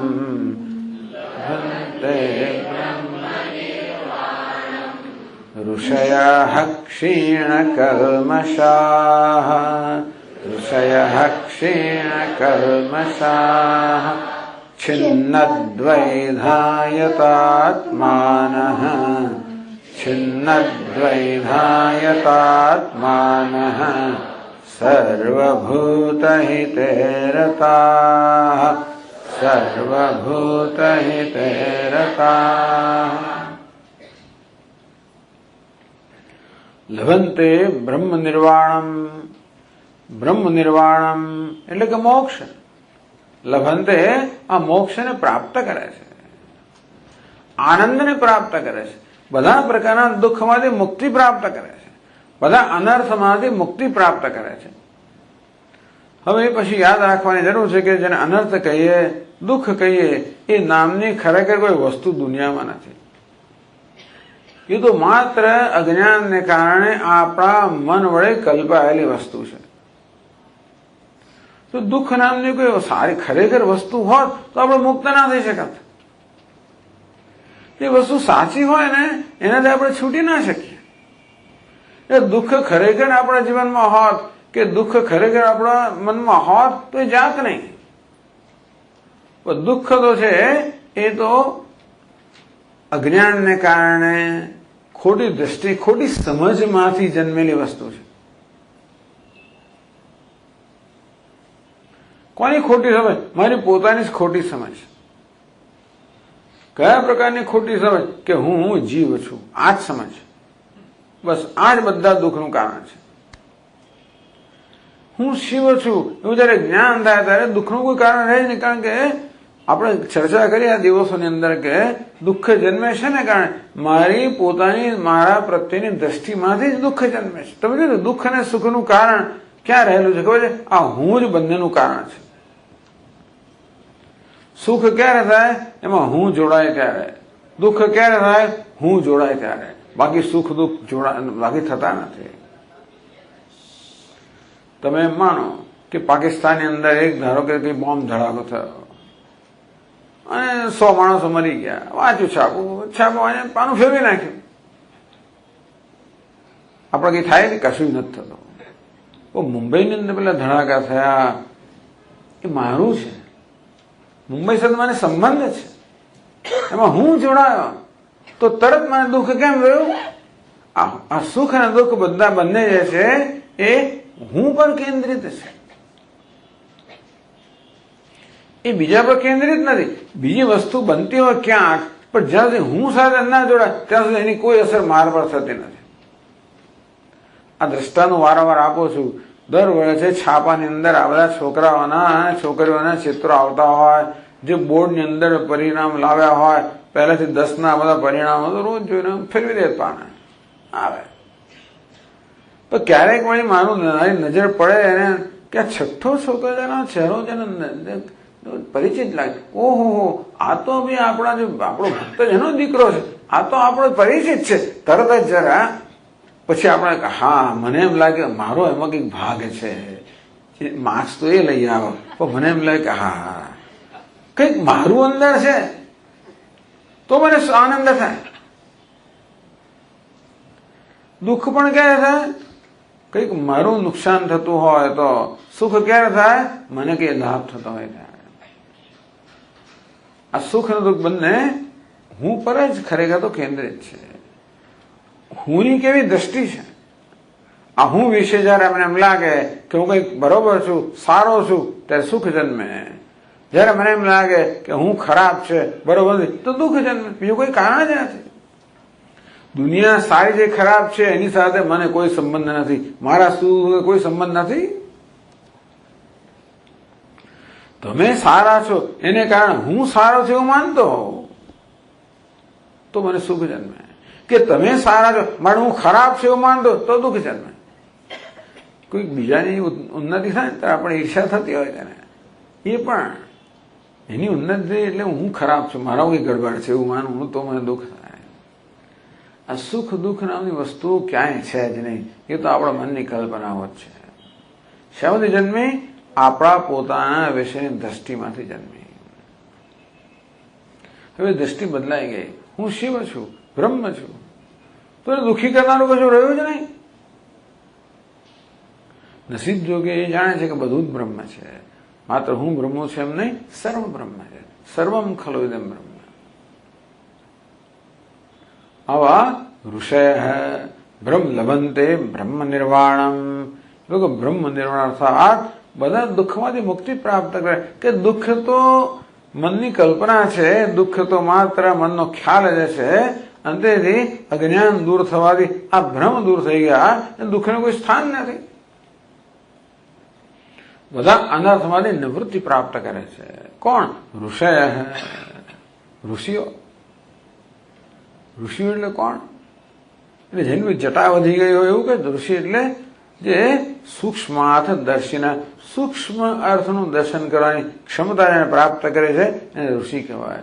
ટૂંકમાં આત્મા અનાત્મ વિવેક જે કરી શકતા હોય એવા આત્મતત્વરૂપી સૂક્ષ્મ દર્શન પ્રાપ્ત કરવાની ક્ષમતા એને પ્રાપ્ત કરી એને ઋષિ કહેવાય. ઋષય. એ ઋષિ કેમ બન્યા? ક્ષીણ કલ્મષાહ. તેનું કલ્મશ કહો, પાપ કહો, એ ક્ષીણ થઈ ગયું છે. કેમ થયું? કર્મયોગનું જીવન જીવવાને કારણે, યોગની ભાવનાથી કર્મ કરવાને કારણે આગળ જેનું વર્ણન કરવામાં આવ્યું ને, બ્રહ્મણ્યાધાય કર્માણી સંગમ ત્યક્ત્વા કરોતિ. જે આસક્તિનો ત્યાગ કરીને ઈશ્વરને અર્પણ કરવાની ભાવનાથી કર્મ કરે છે. આ રીતે કર્મ કરવાથી જેનું કલ્મશ, જેને રાગ દ્વેષ ક્ષીણ થયા છે, જેને કારણે તેમને સૂક્ષ્મ દ્રષ્ટિ પ્રાપ્ત થઈ છે. છિન્ન દ્વૈદાહ. જે ગુરુ પાસે જવાથી જેમને ઉપદેશ પ્રાપ્ત થયો એને કારણે જેમનું દ્વૈત, જેના સંશયો બધા દૂર થઈ ગયા. યદાત્માન. મનમાં કોઈ સંઘર્ષ નથી, એને કારણે એમનું મન સર્વ અનુકૂળ છે. માટે જેમને પોતાના મન પર સંપૂર્ણ પ્રભુત્વ છે, જેના વ્યક્તિત્વ પર પ્રભુત્વ છે, વ્યક્તિત્વ સુગ્રથિત છે. સર્વભૂત હિતે રતા. જે લોકો પ્રાણી માત્ર હિતમાં રત છે, એટલે પ્રાણી માત્ર હિતનું ચિંતન કરે છે. ભલે બધું હિત આપણે કહી તો ના શકીએ, પણ છતાં એ પ્રાણી માત્ર હિત ઈચ્છે છે. જે લોકો પ્રાણી માત્રનું હિત ઈચ્છે, ખાલી આનું હિત થવું જોઈએ અને પેલાનું એવું નહીં. સર્વભૂત હિતે રતા. પ્રાણી માત્ર હિત ઈચ્છનારા આવા બ્રહ્મ નિર્વાણ લભંતે. હવે જે ઋષિઓ છે, આ જ્ઞાની પુરુષો છે, એ બ્રહ્મ નિર્વાણ અર્થાત મોક્ષને પ્રાપ્ત કરે છે. એટલે મોક્ષને પ્રાપ્ત કરવા માટે શું કરવું જોઈએ એનું આપણને એ કહેતે જ્ઞાની પુરુષ મળતા લક્ષણ છે જે આપણે માટે સાધન બની જાય. પેલું પગથિયું કહેવામાં આવ્યું કે ક્ષીણ કલ્મષાહ, આપણું કલ્મશ કહો, પાપ કહો, મલિનતા કહો, એ ક્ષીણ થવી જોઈએ. રાગ દ્વેષ ક્ષીણ થવા જોઈએ. શેનાથી? કર્મયોગથી.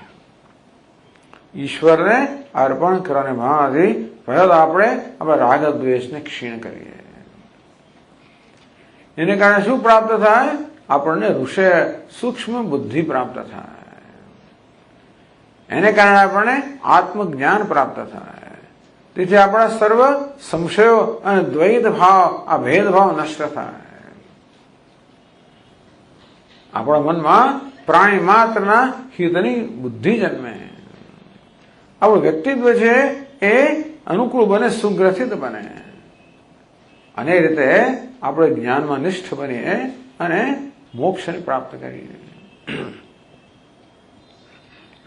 26મા શ્લોકની અંદર પણ ભગવાન એવા અંતરંગ સાધનનું વર્ણન કરે છે.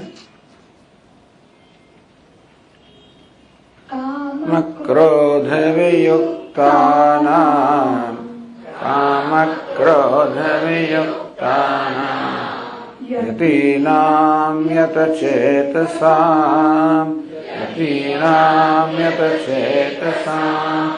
અભિતો બ્રહ્મ નિર્વાણમ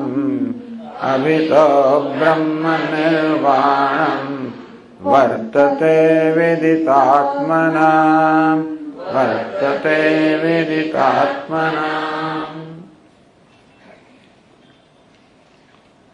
બ્રહ્મ નિર્વાણમ, બધા શ્લોકમાં શબ્દ આવે છે.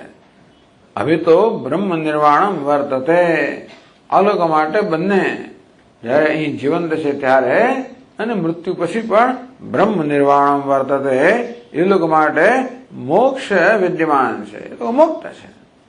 જીવંત છે ત્યારે પણ મુક્ત છે અને આ દેહના પતન પછી પણ મુક્ત છે. કોણ છે? કામ ક્રોધ વિયુક્તાનામ યતિનામ, એ લોકો યતિ છે, યત્ન કરનારા છે, સંન્યાસી છે. ટૂંકમાં જે માત્ર જ્ઞાન પ્રાપ્તિમાં જ સમર્પિત છે. કામ ક્રોધ વિયુક્તાનામ, કામ અને ક્રોધથી સંપૂર્ણ રીતે મુક્ત છે. આગળ આપણે કહેવામાં આવ્યું કે કામ અને ક્રોધના વેગને આપણે કાબુમાં રાખવો જોઈએ. એ તો ખરું, એ તો પહેલું પગથિયું છે. એમ કરતા કરતા કેવી સ્થિતિ પ્રાપ્ત થાય? કામ અને ક્રોધ આપણને જન્મે જ નહીં. કેવું સરસ! કામ ક્રોધ વિયુક્તાનામ, જે કામ અને ક્રોધથી મુક્ત છે. આ જયારે ક્રોધની વાત કરીએ છીએ ત્યારે થોડી વધારે વાત કરી લઈએ કે ક્રોધ કેમ જન્મતો હશે. ક્રોધ જન્મે છે આપણા આગ્રહોને કારણે. આપણા મનમાં ઘણા બધા આગ્રહો છે કે વસ્તુ આમ જ હોવી જોઈએ, આમ ન હોવી જોઈએ, વ્યક્તિ આમ હોવી જોઈએ, આમ ન હોવી જોઈએ. આવા ઘણા બધા આગ્રહો આપણે ધરાવતા હોઈએ છીએ. શું કામ આપણે આવા આગ્રહો ધરાવતા હોઈએ છીએ? કારણ કે આપણા આગ્રહો જો પૂરા થાય તો જ આપણને સુખનો અનુભવ થાય, નહીં તો સુખનો અનુભવ ના થાય. ટૂંકમાં આપણી પોતાની જ અનુકૂળતા માટે, આપણા પોતાના સ્વાર્થ માટે આપણે આ પ્રકારની માંગણી બીજા બધા પાસે કરતા હોઈએ કે દુનિયાએ કેવા હોવું જોઈએ. મૂળભૂત માંગણી એવી છે કે દુનિયાએ મને અનુકૂળ હોવા જોઈએ, દુનિયાએ મને સુખી કરવો જોઈએ. બસ તું આમ બેસ, આમ કેમ બેઠો, આમ બોલ, આમ કેમ બોલે છે, આમ કર, આમ નહીં કરવાનું. આ બધા પ્રકારની માંગણી છે ને મળે છે જેથી હું સુખી થઉં. એક જ માંગણી છે કે બધાએ મને સુખી કરવો જોઈએ, બધાએ મારી ઈચ્છા પ્રમાણે વર્તવું જોઈએ, બધાએ મને અનુકૂળ હોવું જોઈએ. એમ આ પ્રકારના આગ્રહો રાખીને હું બીજા લોકોની સ્વતંત્રતા છીનવી લઉં છું. સ્વામી મહારાજ કહે કે જેટલે અંશે આપણે દુનિયાને સ્વતંત્રતા આપીએ એટલે અંશે આપણે સ્વતંત્રતા ભોગવી શકીએ. જેટલે અંશે આપણે આગ્રહો રાખીએ એટલે અંશે આપણે પણ પરતંત્ર એટલા માટે બની જઈએ કે આપણે આપણી જાતને બીજાઓને હવાલે કરી દેતા હોઈએ છીએ. કારણ કે એ લોકો જો આપણા આગ્રહ પૂરા ના કરે તો આપણે બહુ કફોડી સ્થિતિમાં આવી જઈએ, દુઃખી થઈ જઈએ. કે આપણું સુખ આપણા આગ્રહો પૂરા થાય એના પર આધારિત છે, એટલે બીજાઓ જો આગ્રહ પૂરા ના કરે તો દુઃખી થઈ જવું. આમ આગ્રહો રાખવાને કારણે હું મારી જાતને બીજાઓને હવાલે કરી દઉં છું ખરેખર. કામ એશ ક્રોધ એશ. ભગવાને કહ્યું કે આ ક્રોધનું કારણ કામ છે. કામનો અર્થ ત્યાં થાય છે આગ્રહ. જેટલા તીવ્ર આગ્રહ હોય એટલા ક્રોધની માત્રા પણ તીવ્ર હોવાની. એટલે ક્રોધથી મુક્ત થવું હોય, જો મુક્ત થવાની હવે એવું છે ને, ઘણા લોકો એમ માને કે સ્વામીજી ક્રોધ ના કરીએ તો કશું થાય જ નહીં, આ છોકરા સાંભળે જ નહીં, ઓફિસમાં કોઈ સાંભળે જ નહીં, કોઈ તમારું ધ્યાનમાં લે જ નહીં, તો ક્રોધ તો કરવો જ પડે. આપણે એવું જ માનતા હોઈએ કે ક્રોધ કર્યા વગર ના ચાલે તો પ્રશ્ન રહેતો નથી. પણ આપણે એમ જાણતા હોઈએ કે ક્રોધ કરવાને કારણે આપણે ખરેખર તો બીજા વડે સંચાય, બીજા લોકો જાણી જાય છે કે આ શેનાથી ક્રોધ, કયું બટન દબાવો ત્યાં ક્રોધ થાય છે. બધા લોકો તો બહુ સ્માર્ટ હોય છે એટલે એ વસ્તુ એવોઇડ કરે, ટૂંકમાં એ કોઈ રીતે ટાળે, આપણે દેખતા ના કરાય, પછી જે કરવું એ કરે. ટૂંકમાં અંગ્રેજો કે મેનિપ્યુલેશન. ટૂંકમાં આપણે ક્રોધી હોઈએ ને કે કામ ક્રોધ લોભ વગેરે બધામાં હોય છે, એમાં કોઈ એમાં અફવાદરૂપ છે જ નહીં, કોઈ અફવાદરૂપ નથી. બધા લઈને જન્મ્યા છે ને આપણામાં છે ખરા, વધતી ઓછી માત્રામાં છે જ. પણ જેટલા અંશે આપણામાં આ છે કામ ક્રોધ લોભ વગેરે વૃત્તિઓ છે, એટલે અંશે દુનિયા આપણને નચાવે છે, નચાવે છે. સ્વતંત્ર ક્યારે બની શકીએ? કોને સ્વતંત્ર કહેવાય? દુનિયાથી આપણે પરતંત્ર નથી, આપણે આપણા આવેગોથી જ પરતંત્ર છે. આપણે ખરેખર સ્વતંત્રતા શેમાંથી પ્રાપ્ત કરવાની? આ આવેગોમાંથી સ્વતંત્રતા પ્રાપ્ત કરવાની છે. પછી દુનિયાને જે કરવું એ કરે ને. એકવાર વાયરિંગ આપણે છોડી નાખ્યું, પછી જે બટન દબાવે તો ભલે ને દબાવે. આ કામ ક્રોધ લોભનો બટન દબાવે લોકો, પણ આપણે વાયરિંગ જ છોડી નાખીએ ને તો ભલે બટન દબાવે. જ્યાં સુધી વાયરિંગ રાખ્યું ત્યાં સુધી કોઈક ને કોઈક બટન દબાવવાનું છે. ક્રોધમાંથી મુક્ત થવો હોય તો આગ્રહો આપણે છોડવા જોઈએ. આગ્રહો ક્યારે છોડી શકીએ? વસ્તુઓ જેવી છે તેવી સ્વીકારવાની તૈયારી જોઈએ કે ભાઈ આ તો આમ જ હોય. આવો એક સૂત્ર છે, આ તો આમ જ હોય. આ જો ને ટ્રાફિક કેવો છે એવું જ હોય. આ જો ને આ બધા રસ્તા ખોદી નાખે છે એમ જ હોય. આ રોજ મોડો હોય એમ જ. અમુક જે વસ્તુ આપણે બદલી શકીએ એમ ના હોય. God gave me certainty. આમાં બધા માટે નથી કહેતો, જે વસ્તુ આપણે બદલી શકીએ એમ નથી એના વિશે આગ્રહ રાખવાના, એના વિશે દુઃખી થવાનો શું અર્થ છે? જે બદલી શકાય જરૂર બદલો, પણ ઘણી બધી વસ્તુ આપણે બદલી ના શકીએ પછી શું અર્થ રહ્યો? ટ્રેન મોડી રોજ મોડી પડે છે, પડે જ છે, શું કરશો તમે? ટેક્સી વાળા આવું એવું ચલાવવાના છે, શું કરવાના છે? દુનિયા જેવી છે તેવી જ છે, એમાં પરિવર્તન કરવાની આપણે બહુ જ મર્યાદિત સ્વતંત્રતા છે. તમે જેટલું કરી શકો જરૂર પરિવર્તન કરો, પણ છતાં મોટા ભાગની વસ્તુઓ તો આપણે પરિવર્તન કરી બદલી શકવાના નથી. અંતેથી લાચારીથી ક્યાં તો બધું સ્વીકારો કે પ્રસન્નતાથી સ્વીકારો, કે તો પ્રેમથી સ્વીકારો, અથવા અંદર સમસમીને સ્વીકારો, સમસમાનતાથી.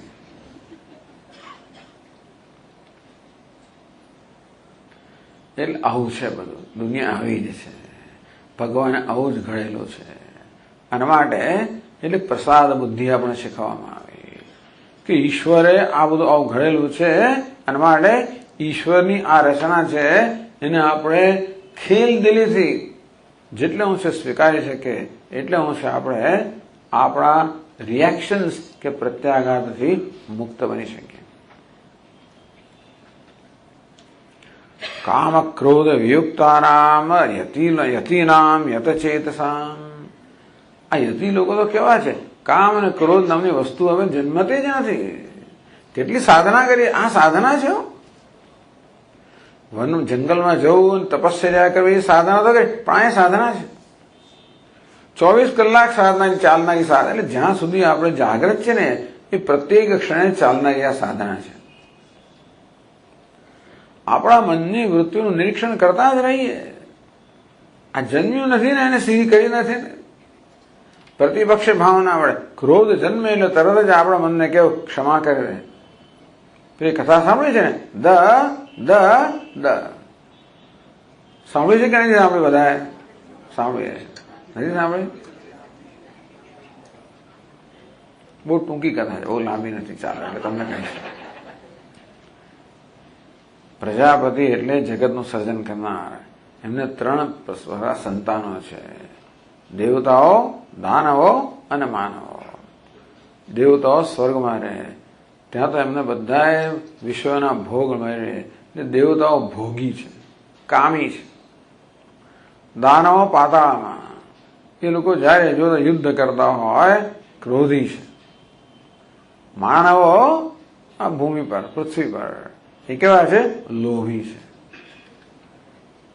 દેવતાઓ કામી, પેલા ક્રોધી, મનુષ્ય લોભી. આ 3 પ્રકારના સંતાનો પ્રજાપતિના. તો એકવાર આ લોકોને થયું કે ચાલો આપણે આપણા પિતામહ પાસે જઈએ, એની પાસે તો ઉપદેશ પ્રાપ્ત કરીએ. એટલે દરેકે પોતાના પ્રતિનિધિઓને મોકલ્યા, થોડા થોડા લોકોને મોકલ્યા. બ્રહ્મલોકમાં ગયા, જ્યાં પ્રજાપતિ રહેતા હોય, ત્યાં જઈને આ લોકોએ નિવાસ કર્યો. કેટલાક વર્ષ સુધી સેવા કરી, થોડા મન થોડું વિચારશીલ બન્યું. પછી એકવાર પ્રજાપતિએ દેવતાઓને બોલાવ્યા કે ભાઈ દેવતાઓ આવો, કયા હેતુ તમે આવ્યા છો? ભગવાન, અમારા રોજબરોજ જીવનમાં ઉપયોગી થાય એવો ઉપદેશ પ્રાપ્ત કરવા આવ્યા છે. પ્રજાપતિ ઉપદેશ કરો, દ. એક જ અક્ષરનો ઉપદેશ, દ. પછી પ્રજાપતિ પૂછે કે મેં શું કહ્યું, તમે સમજ્યા? તો કે હા મહારાજ, દ એટલે શું? તો કે દામ્યતા, દમન કરો, આત્મસંયમ રાખો. મેં કેમ કહ્યું છે? મહારાજ આપ બરોબર છો.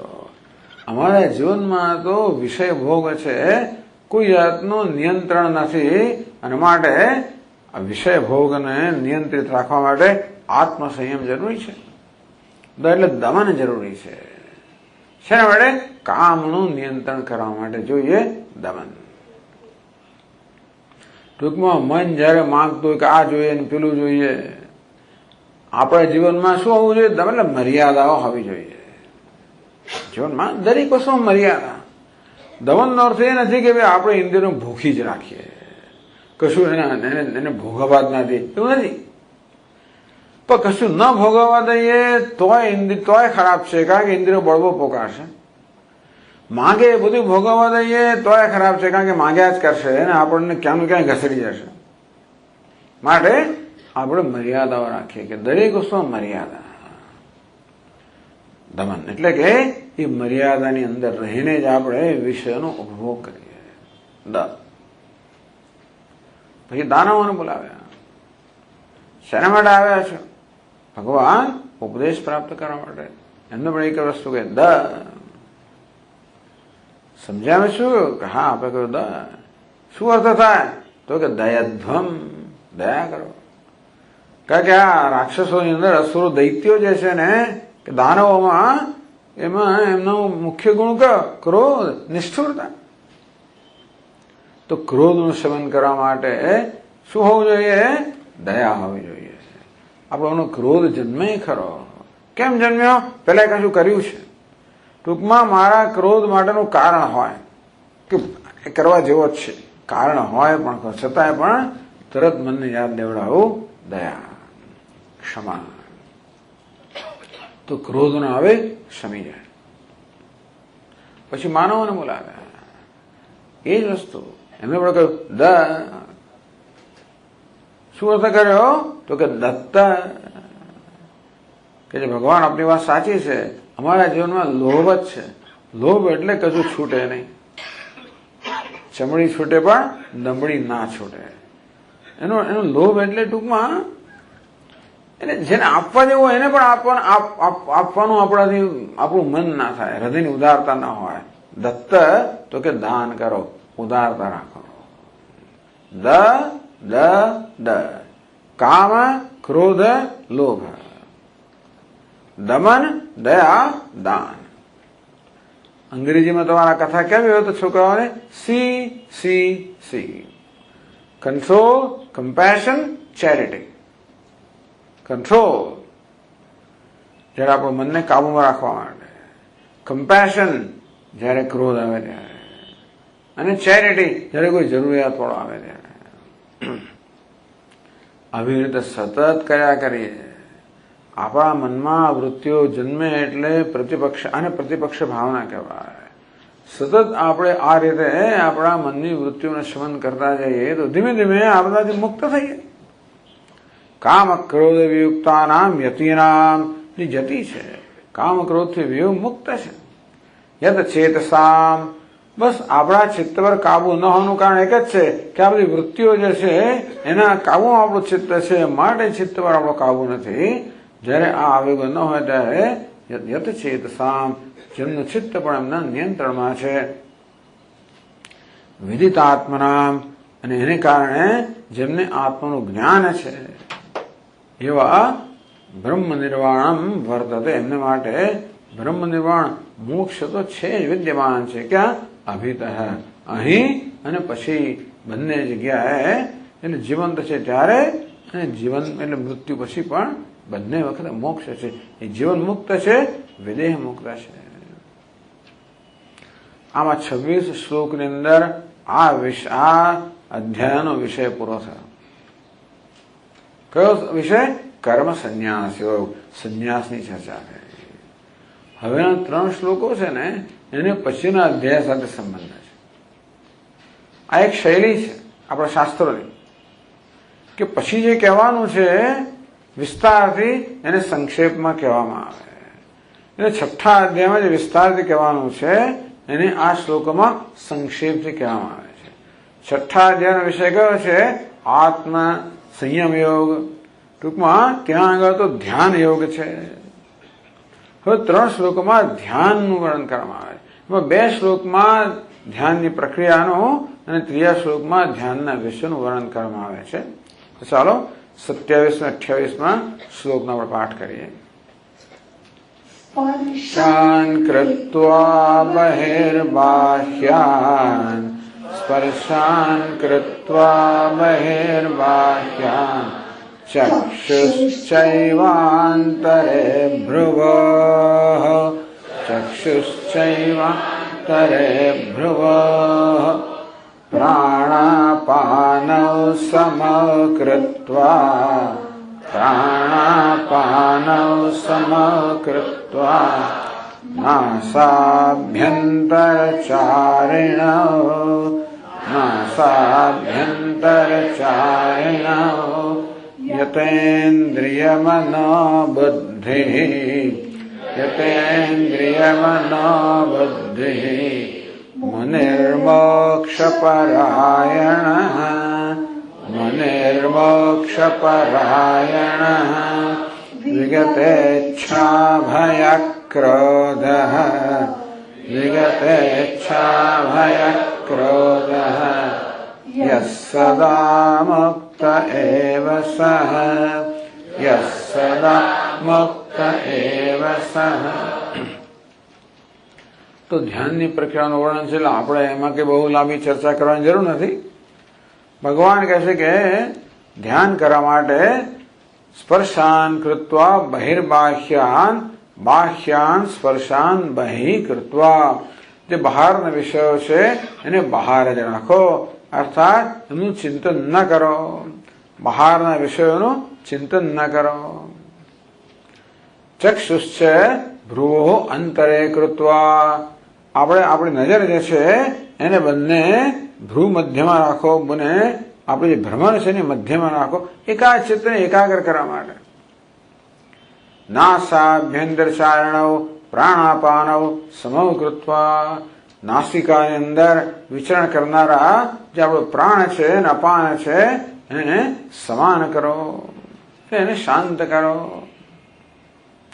આ બધું શેના માટે કહેવામાં આવ્યું? ચિત્તને શાંત કરવા માટે, ચિત્તને એકાગ્ર કરવા માટે. યતેન્દ્રિય મનોબુદ્ધિ, જેને ઇન્દ્રિય મન અને બુદ્ધિ પર સંયમ છે એવા બનીને. મુનિ બનીને મોક્ષ પરાયણ, ત્યારે એકમાત્ર મોક્ષ એ જ આપણું ધ્યેય છે. બીજું કોઈ પ્રકારનું ધ્યેય નથી. એક મોક્ષ રૂપી ધ્યેય જે છે એ ધ્યેયને ધરાવીને વિગત ઈચ્છા ભય ક્રોધ, ઈચ્છા ભય ક્રોધથી મુક્ત બનીને આવો જે છે ઈચ્છા ભય અને ક્રોધથી મુક્ત છે. યહ સદા મુક્ત એવ સહ, આવો જે છે વાસ્તવમાં ટૂંકમાં જે વ્યક્તિ, જે મનુષ્યનું વ્યક્તિત્વમાં સંપૂર્ણ સુમેળ છે, જેમાં આંતરિક કોઈ પ્રકારનો સંઘર્ષ નથી, એના સમગ્ર વ્યક્તિત્વની અંદર સુમેળ હોવાને કારણે સંપૂર્ણ શાંતિ છે. પ્રાણ કહો, ઇન્દ્રિય કહો, મન બુદ્ધિ, આ બધા વાસ્તવમાં એક જ ધ્યેયને સમર્પિત થયા છે, મોક્ષને. અને તેથી કોઈ બીજું કંઈ ન ઈચ્છતું હોવાને કારણે કોઈ આંતરિક વિખવાદ નથી, સંઘર્ષ નથી, આંતરિક અજંપો નથી, સંપૂર્ણ શાંતિ છે. યસ સદા મુક્ત એવ સહ, આવો જે છે એ સદા મુક્ત જે છે. ટૂંકમાં એને મુક્તિ માટે બીજું કંઈ કરવાનું નથી.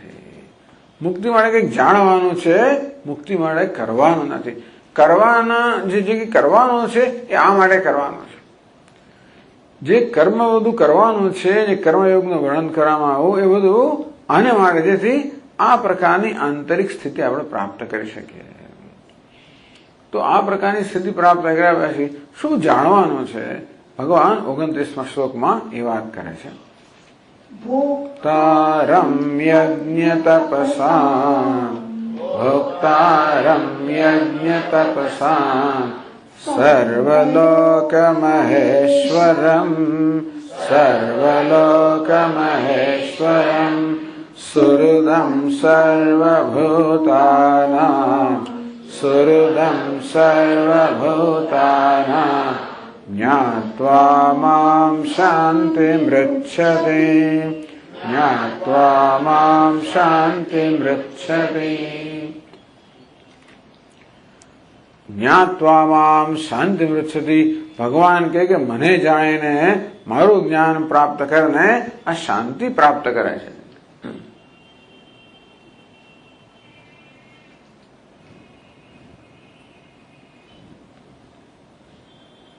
ज्ञात्वा माम, हाँ, आप जो बातचीत करते हैं ना, ये सब लोगों का तो उस तरफ ध्यान होता है. हाँ, મને ખબર નહીં કે લોકો આમ જ કેમ જોઈએ, મારી તરફ જો આમ કેમ જોઈએ. મને આશ્ચર્ય થયું કે આમ જોયા છે, આમ જોયા. હવે ખબર પડી. એટલે ટૂંકમાં આપણા મનને તો એક નાનામાં નાનું જરાક પણ ડિસ્ટ્રેક્શન હોય, તરત પેલી વાત જતો રહે. એવું જ છે વિચારો. જ્ઞાત્વા મામ શાંતિમૃચ્છતિ, મને જાણીને એ શાંતિ પ્રાપ્ત કરે છે, એટલે મોક્ષ પ્રાપ્ત કરે છે. શાંતિ એટલે કે બધા પ્રકારના અનર્થથી મુક્તિ, દુઃખથી મુક્તિ, એનું નામ શાંતિ. ભગવાન કે મને જાણીને હું કોણ છું? ભોક્તારમ યજ્ઞ તપસામ, યજ્ઞ અને તપસ્યાનો ભોગતા. ભગવાન કે હું જ બધું ભોગવનાર છું. યજ્ઞના ફળને ભોગવનાર પણ હું છું, તપસ્યાના ફળને ભોગવનાર પણ હું છું. તપસ્યા કરનાર આપણા જેવા હોય ને, તો તપસ્યા કરનારા આત્મરૂપે કોણ છે ખબર છે? ભગવાન જ છે.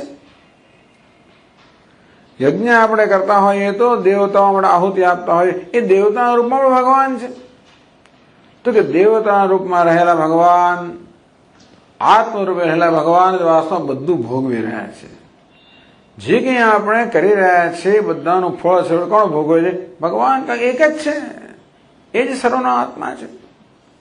યજ્ઞ તપસામ ભોક્તારમ, યજ્ઞ અને તપસ્યાનો જે ભોગતા છે.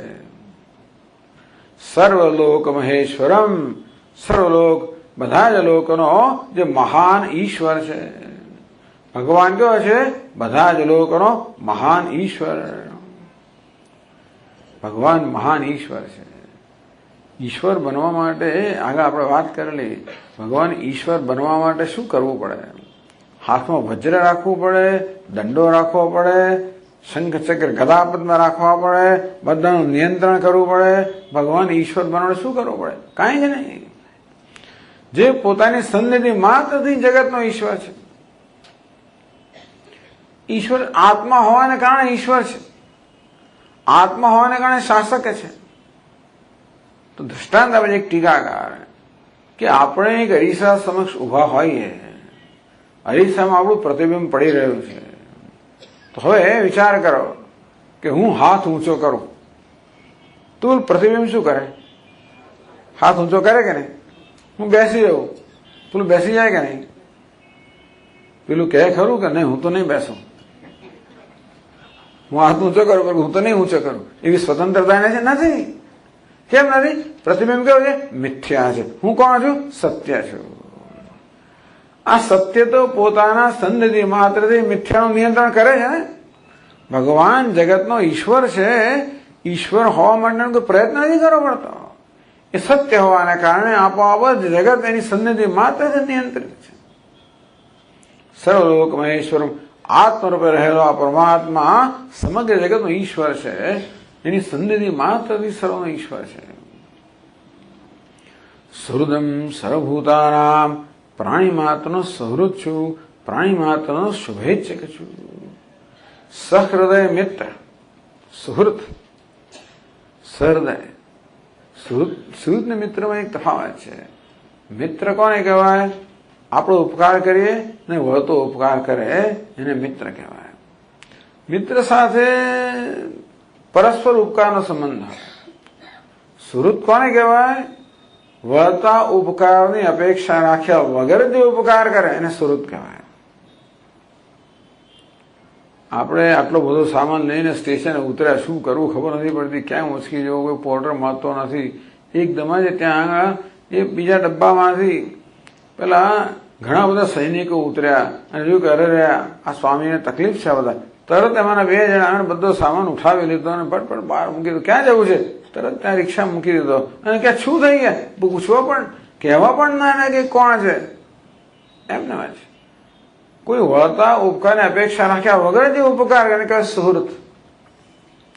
ભગવાન માત્ર મિત્ર છે અને મને કહેવાય છે સુહૃદ છે. ટૂંકમાં એવી મુખ રીતે ઉપકાર કર્યો છે કે અમને ખબર પણ નથી. કેટલાય લોકો જાહેર કરે છે કે ભગવાન માનતો નથી. એવું બોલવા માટે ભગવાનનો એને માટે પણ ભગવાનની કૃપા જોઈએ. એની કૃપા વગર તો વાણી બોલી પણ ના શકે. જે વાણીથી બોલી રહ્યો છે પણ એની કૃપાથી થાય તોય પણ એને બંધ નથી કરી દેતા. આપણે તો અટકાવી જ નહીં કે તું મને કહેનારો કોણ છે, તને ભાન છે, તને બધું કોણ ચલાવી રહ્યો તારું, એવું આપણને વિશે કોઈ કહે. ધારો કે આપણે દર મહિને કે એલાઉન્સ મોકલતા હોય એનું ચાલતું હોય કે હું તો માનતો નથી તો આપણે બંધ કરી દઈએ. કેટલાય લોકો ભગવાનનો તો ભગવાનની હાજરી નકારે છે તો ભલે નકારે, કઈ વાંધો નહીં. કેટલી બધી ઉદારતા, કેવો સહૃદય મિત્ર બધાનો.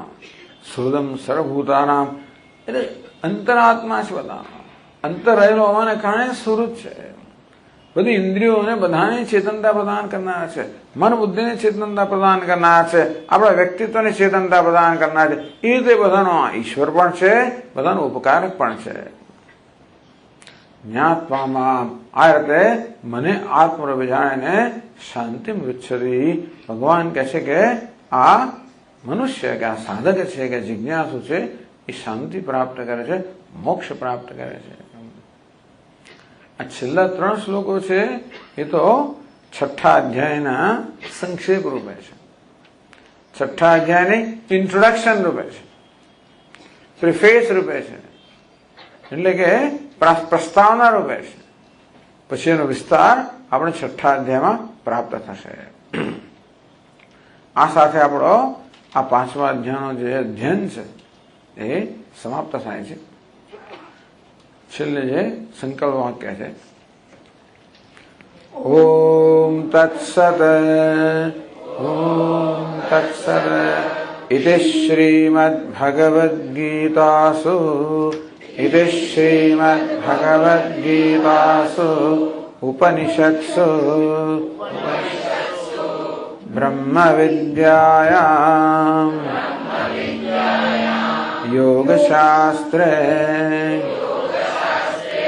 શ્રી કૃષ્ણાર્જુન સંવાદે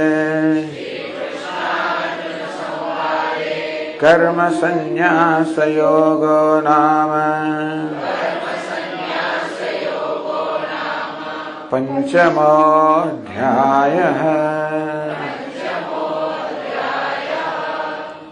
ओम तत्सत समाप्त મળે ઓમ તત્સત. કશી વસ્તુ પૂરી કરો તો કહેવાનું ઓમ તત્સત. ધારો કે દલીલો ચાલતી હોય ને, તમારે અંત લાવો ને, ઓમ તત્સત કહી દેવાનું. ઓમ તત્સત પતી ગયો, આગળ કશું નહીં. ઓમ તત્સત.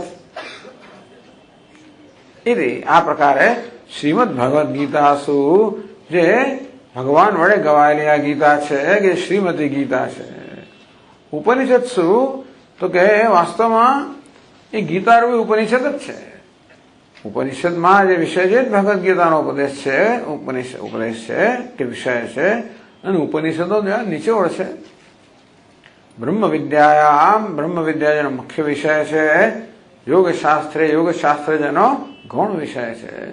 श्री कृष्णार्जुन संवाद श्री कृष्ण अर्जुन संवादना रूपमां छे. एवी भगवद गीतामां कर्म संन्यास योगो नाम कर्म संन्यासन विषय छे एवो 5मो अध्याय 5मो अध्याय समाप्त थयो. सर्वधर्मान् परित्यज्य मामेकं शरणं व्रज अहं त्वा सर्वपापेभ्यः मोक्षयिष्यामि मा शुचः.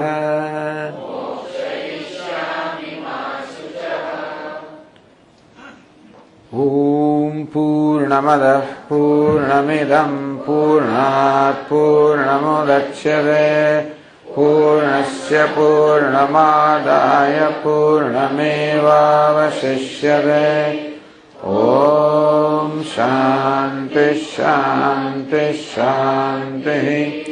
शङ्करं शङ्कराचार्यं केशवं बादरायणम् सूत्रभाष्यकृतौ वन्दे भगवन्तौ पुनः पुनः. ईश्वरो गुरुरात्मेति मूर्तिभेदविभागिने व्योमवद्व्याप्तदेहाय दक्षिणामूर्तये नमः. ॐ शान्ति शान्ति शान्तिः. हरिः ॐ. श्रीगुरुभ्यो नमः. हरिः ॐ.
गोविंद गोपाल